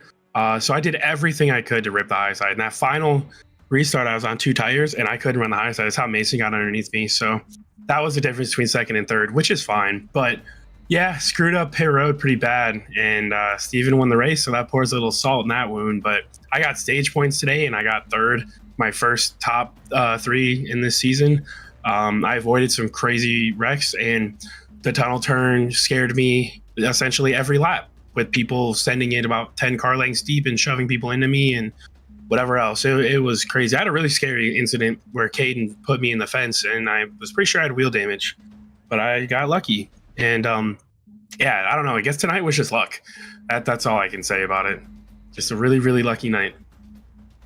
Well, it all pays off for a nice little Michigander here, and we're going to take a gander at California next week. How do you feel about that? I love that track. It's Auto Club, correct? Yeah, California. Yeah. Okay. Yeah. I mean, I love that track. It's going to be crazy, especially in this car. But I mean, it's not going to be that much different from here. But just the exits close up really, really hard. So it'll be interesting. I've done running a lot of races there, so we'll see. It's another one of those toss-up races, but hopefully we get more points. That's kind of the deal. Just got to point my way up to here. I'm pretty sure I'm in the chase now, so, or at least pointed into it, and just got to keep going forward from there. I do believe the 22 car is going to be on the inside now of the top 12 going into California next week. We'll see how it goes there in SoCal. But Josh, it's good to talk to you in post-race, finally. It's been a long time coming. Congratulations on a top 3 and leading the way for the team. Yeah, thank you. Thanks, W SimCams and Whiplash and everything, paint schemes. Brendan does some of the schemes, but this one's from you. I appreciate it. And yeah, thanks. That's Josh Parent this evening. Position number 3 when it's all said and done, Zach. And we'll keep this post-race simple. This was crazy.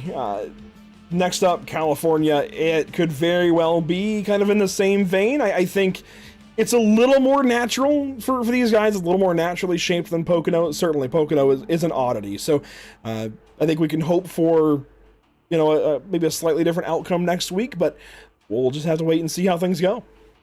Yeah, I think going into California next week, there are going to be a lot of drivers that I feel like have a bit of strengths and advantages going in to that speedway. I think Joshua Parent, he already said that he's confident about California. It's a track he likes. I think he's going to be one to watch going to California. I think Brendan Maddox, I think he's going to have a chip on his shoulder after tonight and wanting to go out there, possibly try to retake his points lead away from Scott Fritz. I think guys like Adam Buzzio, we've seen Buzzio and Borbell especially do really good on super speedway-esque tracks. So I would look for those 4 specifically going into that race. If we see Mason Houseman or Gavin Rogers, I'll always put them in the mix. But there's going to be so many amazing contenders, and it's, in my opinion at least, the home stretch. This is crunch time for the chase. You've got 5 races to go to maximize stage points, maximize race points, get as much as you possibly can, and point your way forward. Well, it all wraps up here at Pocono Raceway. A big congratulations, we can go ahead and say who driver of the day is now. That's going to be none other than Adam Buzzio. A big congratulations to driver number 5. It's not the race win, but he does advance in the bracket, and he does take today's North American Racing League Driver of the Day honor, as voted on by you guys, the viewers, over on YouTube.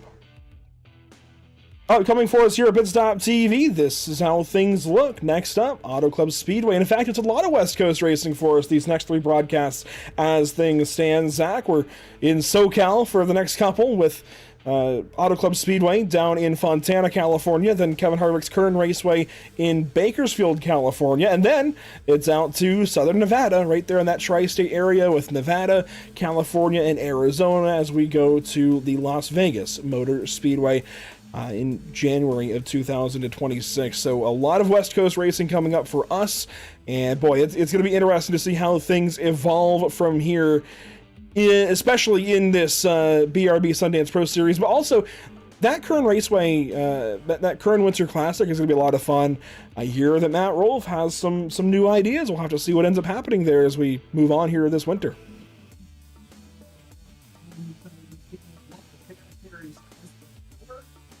to mention all of the great places to follow along here with Pitstop TV. You can always follow us at pitstoptv.com, facebook.com/pitstoptv, instagram.com/pit_stop_TV, tiktok.com/pitstoptv1, twitch.tv/pit_stop_TV. The main and best place to watch Pit Stop TV, so that way you yourself can participate in Driver of the Day votes as well as Best in Show for the day. YouTube.com/PitStopTV1 and X.com/PitStopTV_. Make sure to always follow along here with Pit Stop TV, support all of our great partners, and whenever you're tuning into a Pit Stop TV broadcast, especially on YouTube, make sure that you participate in that Driver of the Day vote, that NARL Driver of the Day vote, and for your Best in Show, sponsored by MX Raps. Andrew, so much great stuff going on here at Pit Stop TV. I can't wait for these next shows coming up. Going to be a lot of fun here through the winter. A big thank you to Sundance Pizza, Ascendance Trucks, Ideal Lease, KC Athletics, RevSimShop.com, Performance Food Group, Whiplash SimCam, CC's Business, and MX-Raps.com. A big thank you as well to our partners here at the channel, Whiplash SimCams, ATVOs, CC's Business, Cody, Williams Design, Lucky Performance, and the North American Racing League. That does it for us here at Pocono Raceway. Thanks so much for tuning in and sticking with us. It was a long one tonight, but the Stints Built 250 in overtime, but also shortened conditions, goes to Stephen Borbell. We'll see you next time.